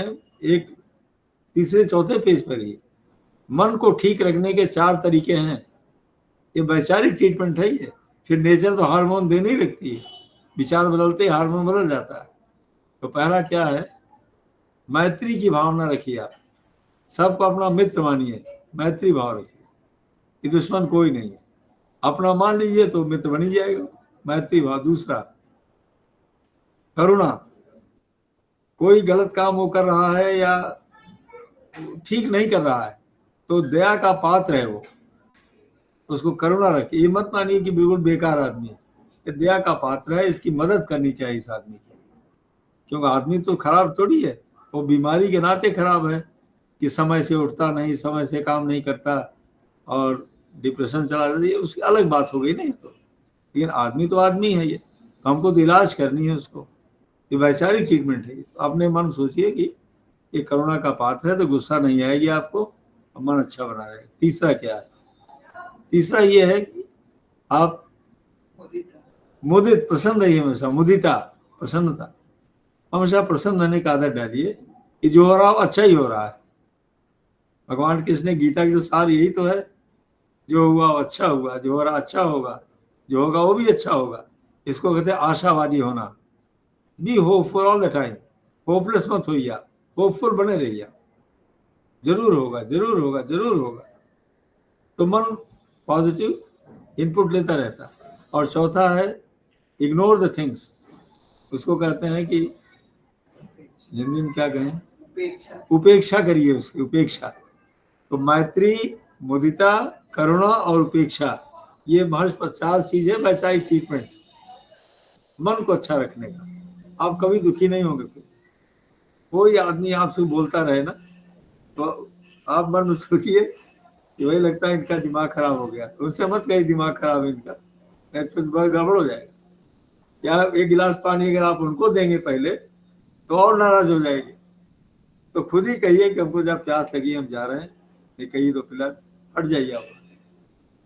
गुरुदेव कहते हैं बेटा, जिससे तुमको गुस्सा हो रही है या तुम्हारा मन खराब हो रहा है, थोड़ी 1 घंटे के लिए हट जाओ ना, आधे घंटे वहां से। न रहेगी बांस न बजेगी बांसुरी, कोई चक्कर होगा ही नहीं। इसी कहते हैं स्पिरिचुअल ट्रीटमेंट इन मानसिक बीमारियों का। तो ब्रेन 3 से काम करता है। लेटेस्ट बात हमने आपको बताया ये, brain always work by 3 things. विचार ठीक है तो रसायन ठीक होगा, और रसायन ठीक है तो उसका क्रियाकलाप ठीक हो जाएगा, तो उसका वोल्टेज ठीक रहेगा, करंट ठीक रहेगा। नेक्स्ट और कोई? धन्यवाद। आराधना, बहुत अच्छा बताया आपने, बहुत अच्छा लगा बाबूजी। अरे आप तो बेटी तो वही है। हमारे साथ जुड़ी हुई हैं यूपी से। आराधना जी, आपने हैंड रेज किया था, अगर कोई सवाल है तो आप पूछें।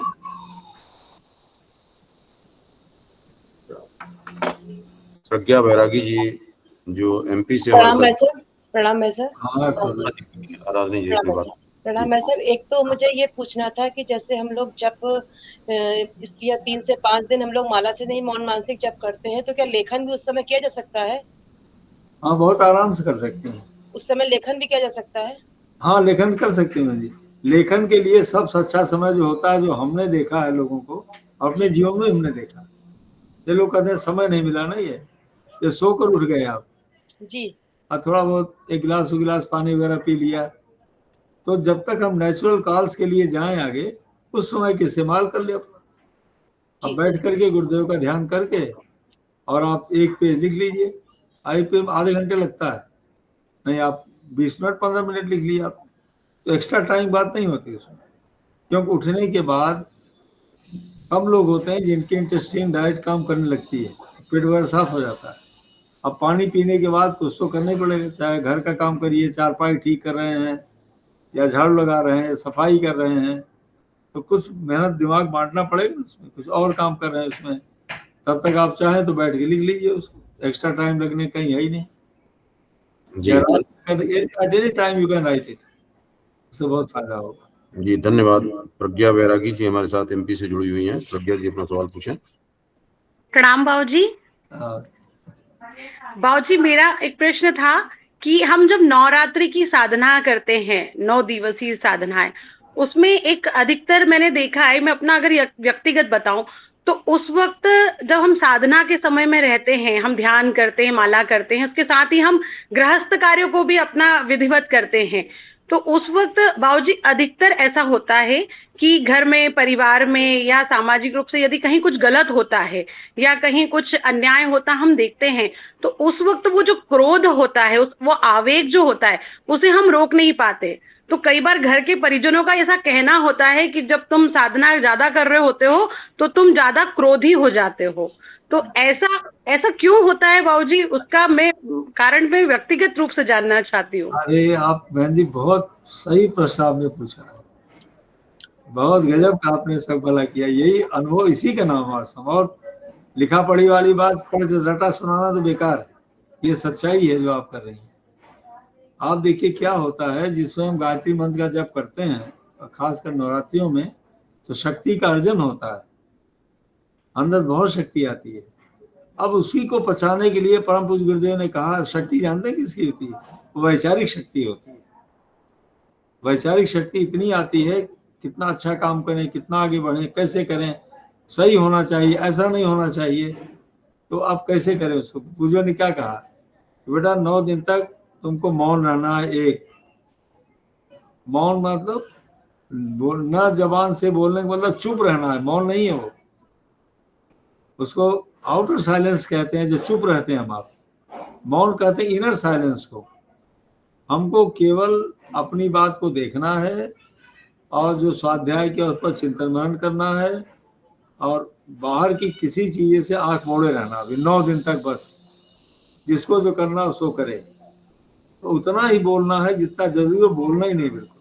आप लिख दीजिए कि हमारा मौन चल रहा है, तो मौन में बहुत जरूरी है, तब तो बात कर लीजिए, जैसे पति से कर लिया, बच्चों से कर लिया, और किसी से बाहरी आदमी से बोलिए। 9 दिन तक बात करेगा बाहरी आदमी तो एक आध बात काम की करिए, उसके बाद कभी मौन है दिखा दीजिए, कागज में लिख करके मौन है, तो खुद ही चले जाएंगे वो, आप डिस्टर्ब करेंगे नहीं। स्वाध्याय करना, मौन रहना, और भोजन जो आप कर रहे हैं उसको आप अपने हाथ से बनाइए, और गायत्री मंत्र का जप करते हुए बनाइएगा उसको। तो गायत्री मंत्र जप करते हुए अगर आटा साना जाएगा या दाल चावल बनेगा, तो वही विचार चला जाता है, जैसा खाए अन्न वैसा बने मन। फिर मन ठीक रहता है, शांत रहता है उसका। और बन पड़े बल वैष्णदेव करके तब खिलाइए, तो और अच्छा हो जाता है ये। लेकिन अगर गायत्री मंत्र जप करते हुए आप भोजन बनाया और फिर जब किया, तो आप देखें बहुत अच्छा प्रभाव पड़ेगा। हम लोगों ने किया है इसको।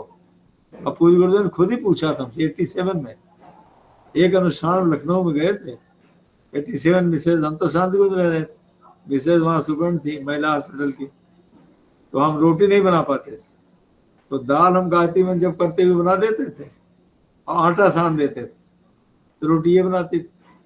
रोटी और दाल के ऊपर हमने पूरा अनुष्ठान किया, केवल रोटी दाल के ऊपर। नहीं, पूरा पेट भर नहीं खाना है, बस आप 2 रोटी ले लीजिए और दाल ले लीजिए, भूख लगी रहने दीजिए, इसे आंशिक अनुष्ठान कहते हैं। और रात्रि में कोई जरूरत है दूध पी लीजिए। पूजा लिखा है इसको कि अगर कुछ नहीं लोगे आप तो गुस्सा आने लगेगी, अब गुस्सा आई तो खंडित हो गया, तो उसको खंडित गुरुदेव यहाँ तक लिखेंगे, बेटा अगर तुमको अनुष्ठान में गुस्सा आई तो गुस्सा क्यों आती है, मन के न होने से। और जब गुस्सा आए तो तुम शरबत ले लो, ये लो, कमजोरी कोई चीज ले लो तुम, अब मौन हो जाओ बस, तो खंडित नहीं होने पाएगा। तो इतना लाभ उससे होता है।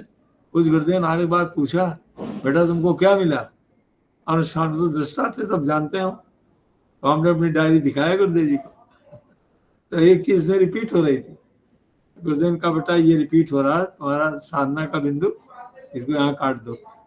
तो काट दिया गुरुदेव जी ने। फिर हमने कहा रोटी दाल पर किया, हमने बताया गुरुदेव हम गायत्री मंत्र जप करते। पूरे इतना खुश हुए, अपना रोटी को मान लो फल और दाल को दूध, तो हमने दूध और फल के ऊपर अनुष्ठान किया। ये गुरुदेव के शब्द नहीं। उस गुरुदेव ने कहा बेटा आजकल न कहीं सही फल मिलता है न कहीं दूध मिलता है। अब कहाँ गाय तुम्हारे सामने दुही जाएगी, कहाँ तुम लोगे, कहाँ मिलेगा। तुमने अच्छा किया कि दूध रोटी पर कर लिया आपने, दूध दाल पर कर लिया। ये उन्हीं के शब्द नहीं है। आप करिए कि देखिए बहुत अच्छा होगा आपका। ये भी परीक्षा होती है वास्तव में। पास हो जाइएगा। जी धन्यवाद। धन्यवाद बाबूजी, धन्यवाद। राष्ट्रीय चतुर्वेदी जी हमारे साथ हरियाणा से जुड़ी हुई हैं, कृपया अपनी बात कहें। और अन्य किसी प्रतिभागी के यदि प्रश्न है तो कृपया अपना हैंड रेज कर लें, जिससे उनको तदनुसार समय दिया जाएगा। बाबूजी चरण स्पर्श प्रणाम। हाँ, खुश रहो। बाबूजी जैसे हम साधना करते हैं तो चाहे 9 दिन का हो चाहे 1 महीने 40 दिन का, उस टाइम में हम बहुत अच्छे रहते हैं, मतलब सात्विक खाना, पूरा अनुशासन रहता हमारा, मन प्रसन्न रहता। लेकिन इस स्थिति को हम बराबर बना के नहीं रख पाते, इसके लिए क्या करें? अरे आपने बहुत ठीक कहा जी। ये तो यही तो हम लोग परीक्षा में पास होते हैं ना। ये आगे करने के लिए ये किया करिए कि जब आप भोजन करते हैं, इसको सहज समाधि कहते हैं।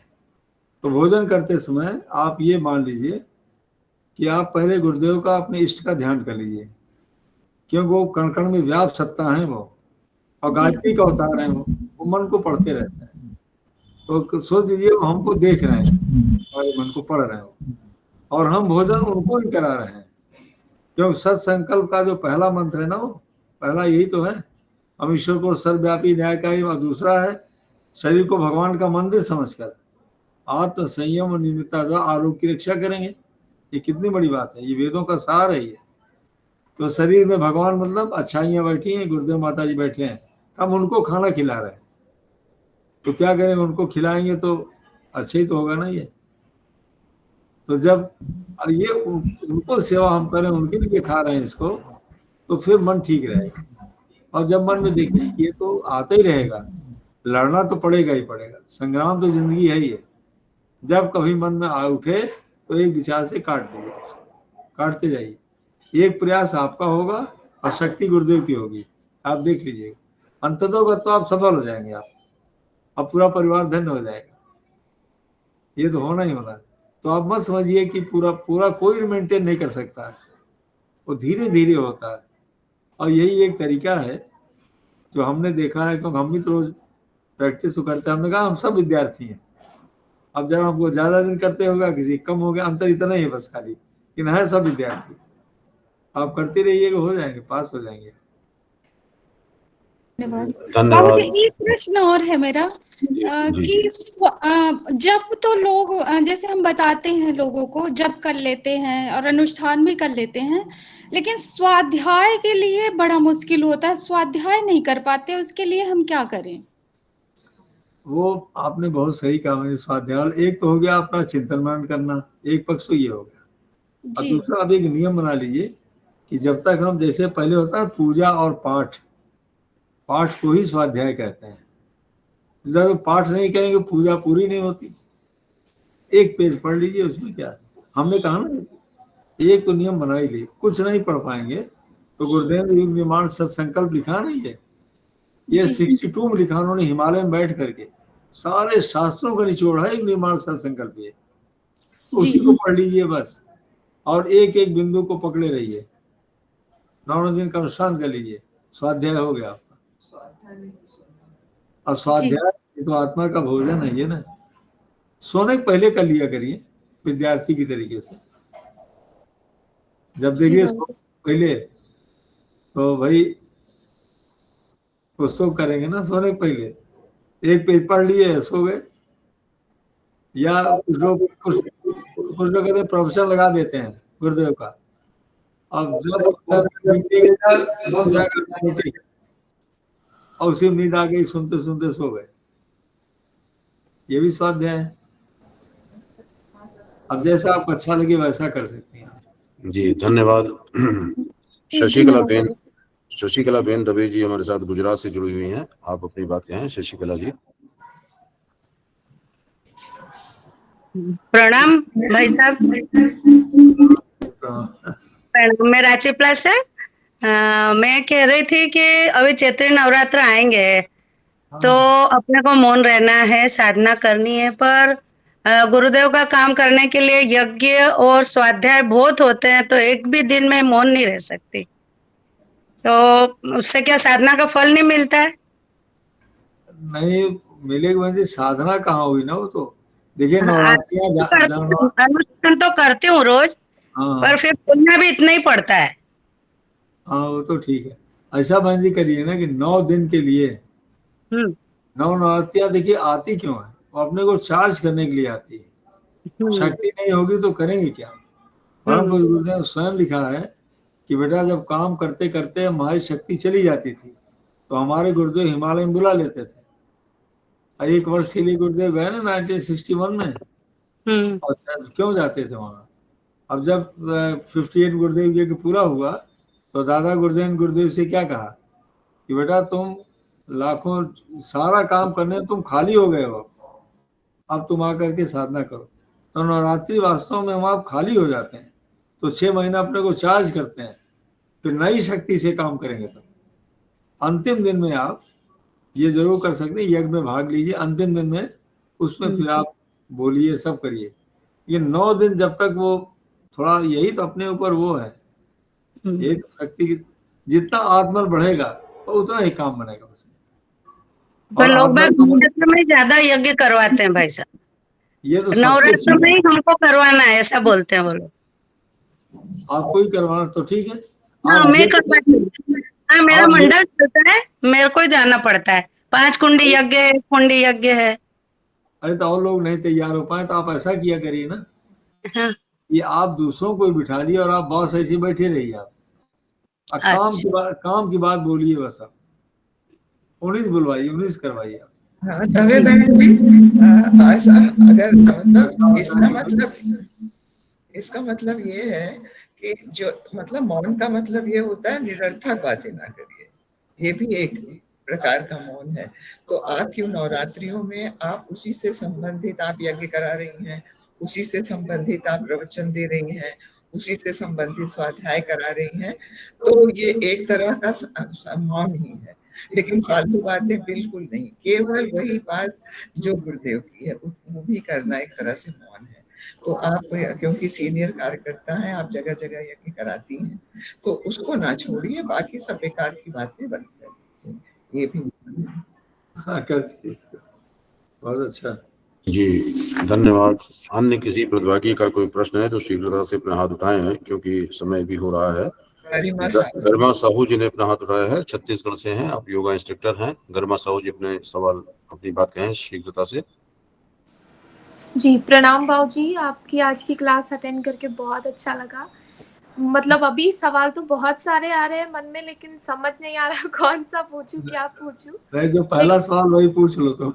एक तो मेरा सवाल जो शैलजा जी ने पूछ लिया ऑलरेडी, वो ये था कि अभी साधना और ये सब में एक स्टेप आए हैं, थोड़ा सा आए हैं, लेकिन बहुत डर है कि अगर कहीं फिसल गए। और जैसे अभी तो मैं घर में हूँ और घर में तो ऐसा एनवायरनमेंट ही मुझे मिलता है, मेरे घर में रोज यज्ञ करते हैं, गुरुदेव से जुड़े हैं, उनके विचार हैं, तो ऐसा बना रहता है। इससे पहले मैं बैंगलोर में थी और मैं बैंगलोर में जब योगा करा रही थी तो ये सब नहीं हो पा रहा था। तो अभी मम्मी ने बोला कि बेटा तुम एक काम करो, घर आओ, थोड़ा गैप लेके यहाँ रहो, यहाँ के वातावरण में रहो और अपने साधना पे ध्यान दो, और फिर तुम इतनी स्किल्ड बन जाओ तो फिर गुरुदेव के काम के लिए और अपने काम के लिए उतरो। तो फिर अभी तो मैं सब सही चल रहा है गुरुदेव की कृपा से, लेकिन बहुत डर है कि फिर जब मैं पढ़ने गई और काम के लिए गई तो कहीं फिर से अगर यहाँ से हट गया ध्यान या फिर कम हो गया कुछ भी, तो बहुत मतलब चिंता है उस बात की। तो नहीं बिल्कुल बेटा चिंता मत करना, ये वहां जाने पर यही काम करना बस। आप अपने मन को शांति कुंज कभी आई हैं आप? जी बहन, पढ़ाई की डीएसपी से। अरे तब क्या, तो तुम्हारे क्या कहना, तो अपने मन को सीधे ले आना समाधि स्थल के ऊपर, रोज सुबह मॉर्निंग में सोकर उठते ही जी अब 5 बार गायत्री मंत्र कह लेना। अब पूज्य गुरुदेव प्रार्थना करना, हम आपकी बेटी हैं, आपके चरणों में बैठे हुए हैं। आप निरंतर हमको प्रेरणा प्रकाश देते रहिए और आगे बढ़ाते रहिए। आज का दिन हमारा बहुत अच्छा। जी 5 बार कहा, फिर ऐसे ऋषियों का दर्शन करते हुए ऊपर कमरे में पहुंच जाओ और वहाँ 24 बार गायत्री मंत्र जप कर लो। और क्यों गुरुदेव माता शिव पार्वती के रूप में अवतरित हुए हैं, बस उनको नमन करके मान लो। दिन भर गुरुदेव आपकी बागडोर संभाले रहे ऑल द टाइम। और जब कभी कुछ उल्टा पलटा होगा ना, खट से उकट जाएगा वो, इतना बल आएगा आपके अंदर। बस आप ही करते रहना और अपनी समीक्षा जरूर करना। जरूर जरूर उपासना बाबूजी। सुबह शाम दोनों से उपासना करना, उपासना मत छूटना। तो उससे आप कितना लाभ मिलेगा, इतनी शक्ति आएगी कि जानते हैं उसका लाभ क्या होता है कि फॉर साइटेडनेस आ जाती है आत्मा बढ़ने से, दूर तक दिखाई पड़ता है। तो आपको पार्टनर सिलेक्ट करने में, आगे बढ़ने में, नौकरी करने में सब अंदर से ही आ जाएगा। ये करो, ये करो, ये करो, कोई प्रभावित नहीं कर सकता आपको। क्यों गुरुदेव की शक्ति चल रही ना, सद्भावनाओं सद्विचारों की शक्ति चल रही ना, तो काम भी बन जाएगा और वो भी अच्छे रहेंगे, आप भी अच्छे रहोगे। जी धन्यवाद। और मुझे अभी जी। भी कुछ पूछना है भाजी अभी। जी हाँ, पूछिए पूछिए पूछिए। दूसरा मेरा ये भी सवाल था कि जैसे मेरे एज के, अभी मैं 24 की हूँ, तो मेरे एज ग्रुप के अभी मतलब थोड़े डिफरेंट है ना, अभी इस डायरेक्शन में नहीं आए हैं इतना। और मुझे पता है धीरे धीरे लोग बढ़ रहे हैं और अध्यात्म ही है मतलब जहाँ लोग सब अल्टीमेटली जाने वाले हैं, राइट। तो मुझे ऐसा लगता है जब जैसे होता है हम कोई दवाई ले लेते हैं और हमें पता चल जाता है कि इससे बहुत प्रभाव है, तो हम चाहते हैं कि हमारे फ्रेंड्स जो है वो भी ये दवाई ले और वो जल्दी से समझ जाए। लेकिन क्या उनको अभी बताना, क्या उनको प्रेशराइज नहीं, लेकिन क्या उनको इंसिस्ट करना कि तुम ये ट्राई करो इस डायरेक्शन में, मतलब ऐसे नहीं कि तुम अपना लो या गुरुदेव को मतलब दीक्षा ले लो, ये सब नहीं, लेकिन क्या अभी उनको चीजें बताना सही है या सिर्फ अपने पे काम करने पे ध्यान देना ही सबसे नहीं बेटा, वो तो उनको दूसरी तरीके से बताना है। क्या करना, प्राणायाम करवाओ, डीप ब्रीथिंग एक्सरसाइजेस, ये पहले करवाना है। क्योंकि प्राण और मन का सीधा संबंध है। जी जी। और जब सांस को अंदर ले इनहेल करें तो या तो ओम का जप करें, केवल ओम या गायत्री मंत्र का वाइल इनहेलिंग, और जब एक्सहेल करें, बाहर निकालें उसको, तब भी ओम या गायत्री मंत्र का करें। तो मन कहीं पर लगा होना चाहिए, उसको मन को काम मिलना चाहिए, तो मन लगा रहेगा और वो बहुत फ्रूटफुल होगा। वो इतना पॉजिटिव होगा कि आपको बोलने की जरूरत ही नहीं, वो खुद रसायन बनाता जाएगा। वही गायत्री मंत्र उसके साथ में अपने आप ही बदल जाएगा। एक काम तो ये, दूसरा काम क्या करना, प्राणायाम करिए और जब उसी के साथ हो गया। और तीसरा काम है कि सेवा का काम बता दीजिएगा बस, और कोई काम नहीं। सेवा पहले अपने शरीर की कि व्यायाम करना है, प्रज्ञा योग करना है और बैलेंस डाइट लेनी है, और फिर दूसरे की सेवा। तो सेवा का मतलब कहाँ से शुरू हुआ भाई, इनको जो आवश्यकता है, इनको एक ही आवश्यकता है, विधेयात्मक बात बोलने का या हंसाने की जरूरत है। भाई एक आदमी प्रसन्न है, दूसरा खुद ही प्रसन्न हो जाता है। जी बिल्कुल सही। तो भाई सेवा है, तो जा चुटकुले कह दे या उनकी बात सुना दे, पर्सनल बात कभी नहीं करनी चाहिए। जी। दूसरों की बात सुना दीजिए, अब अपने पॉइंट पर आ जाइए। जी। ये बहुत बड़ा ट्रीटमेंट है ये, फिर वो अपने आप रास्ते पर आ जाए खुद ही। और शांति को से एक बार आ जाइए बल लेकर के, क्या करने की जरूरत नहीं है। जी जी धन्यवाद। अंत में रचना काबरा जी हमारे साथ मुंबई से जुड़ी हैं, जो हमारी वॉलंटियर भी हैं। तो अगर वो हैं हमारे बीच में हैं तो अपने विचार रखें, अपने कुछ बातें कहें। रचना जी, आपने कई बार चैट बॉक्स में लिखा है। तो जय गुरु, प्रणाम सभी को। बाबू जी आपको बहुत बहुत प्रणाम, दीदी आपको बहुत बहुत प्रणाम, सभी को प्रणाम। मैं यही कहना चाहूंगी, बाबूजी ने आप बहुत अच्छी तरह से समझाया। बाबूजी हमारे पिताजी को भी जानते हैं, बालकिशन जी काबरा अकोला से, मैं उनकी बेटी हूँ। तो बस यही कहना चाहूंगी, बहुत अच्छा कोर्स था, बहुत अच्छे से समझाया। और इसमें हम लोग कार्य भी करते हैं। उमा शर्मा दीदी हमारे साथ में नागपुर से ही है, महाराष्ट्र, जो उनकी समन्वयक है, उनके साथ में हम कार्यरत करते हैं यहाँ पर। और उनकी वजह से आज महाराष्ट्र ही नहीं, देश विदेश में भी महाराष्ट्र की जो कार्यशाला है वो चलती है गर्भवतियों के लिए ऑनलाइन, और प्री प्लान के लिए भी हम आगे बढ़ने का प्रयास करेंगे। और बहुत बहुत धन्यवाद, इतना ही कहना चाहूँ सभी को। और गुरुदेव का आशीर्वाद मिलेगा। जी प्रणाम बाबूजी। जी धन्यवाद।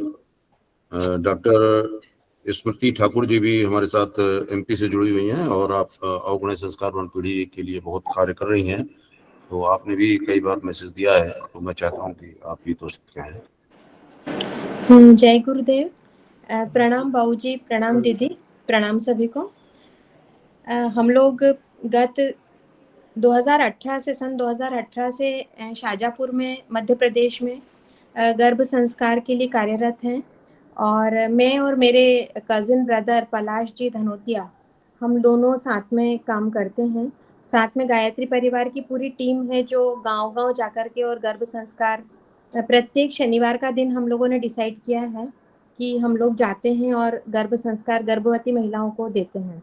साथ में हम यह रिक्वेस्ट करते हैं कि बाकी महिलाएं भी उसमें आएँ, शामिल हों, जिससे कि पूरे परिवार को इस संस्कार के विषय में जानकारी हो, तो महिलाएं पूरी तरह से प्रेरणा लें और इसमें आगे बढ़ें। यह मेरा कोर्स बहुत ही अच्छा रहा, और मैंने डिसाइड किया है कि बाहर हॉस्पिटल में, क्लिनिक के बाहर एक बोर्ड भी लगवा दिया है कि अब निःशुल्क यहाँ पर प्री प्रेगनेंसी या प्री कॉन्सेप्शनल काउंसलिंग गायत्री परिवार के माध्यम से करना चाहूँगी। और बहुत ही आज का जो अनुभव रहा बहुत ही अच्छा रहा, और नवरात्रे भी आ रहे हैं तो साधना और शुरू करना चाहूँगी, और कोशिश करूँगी कि मौन रहूँ, जैसा कि दीदी ने कहा कि अनावश्यक कुछ भी नहीं बोलना है। और बहुत ही अच्छा रहा। धन्यवाद दीदी और सर आपको। धन्यवाद सभी प्रतिभागियों का। हाँ डॉक्टर साहब कुछ करें? तो अब हम आदरणीय डॉक्टर गायत्री शर्मा दीदी से अनुरोध करेंगे कि वो यदि चाहें तो 1-2 प्रश्न पूछ सकती हैं, या कुछ अपनी बात कहें, तो उसके बाद कोर्स को समाप्त किया जाए। क्लास को पौने 12 अपनी में टाइम तो बहुत हो गया है।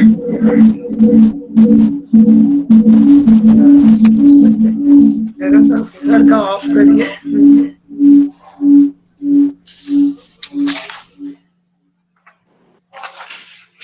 ठीक है, बहुत आप लोगों ने ध्यान से सुना सब बातें कि कैसे अपने को हम एक अच्छा इंसान बना सकते हैं साधना, स्वाध्याय, संयम और सेवा के माध्यम से। तो अब आपको कितना समझ में आया ये इस क्वेश्चन पे डिपेंड करता है।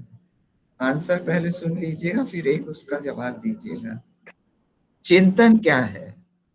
चिंता करना, सोचना, पढ़ना कि आत्म समीक्षा, आत्म सुधार? आत्म समीक्षा करना। आपको सब समझ में आ गया? अपनी सेल्फ एनालिसिस करिए और सेल्फ करेक्शन कर लीजिए, यही चिंतन है। नेक्स्ट क्वेश्चन है, मनन क्या है? मन का ना लगना, मन को रोकना, मनस्वी होना कि आत्मनिर्माण, आत्म विकास? आत्मनिर्माण। हाँ, कोई अपना उसमें कोई ऐड करिए अच्छाई। आत्मनिर्माण मतलब एक बुराई तो छोड़ी, लेकिन उसकी जगह अच्छाई नहीं ग्रहण करेंगी तो दूसरी बुराई आ जाएगी।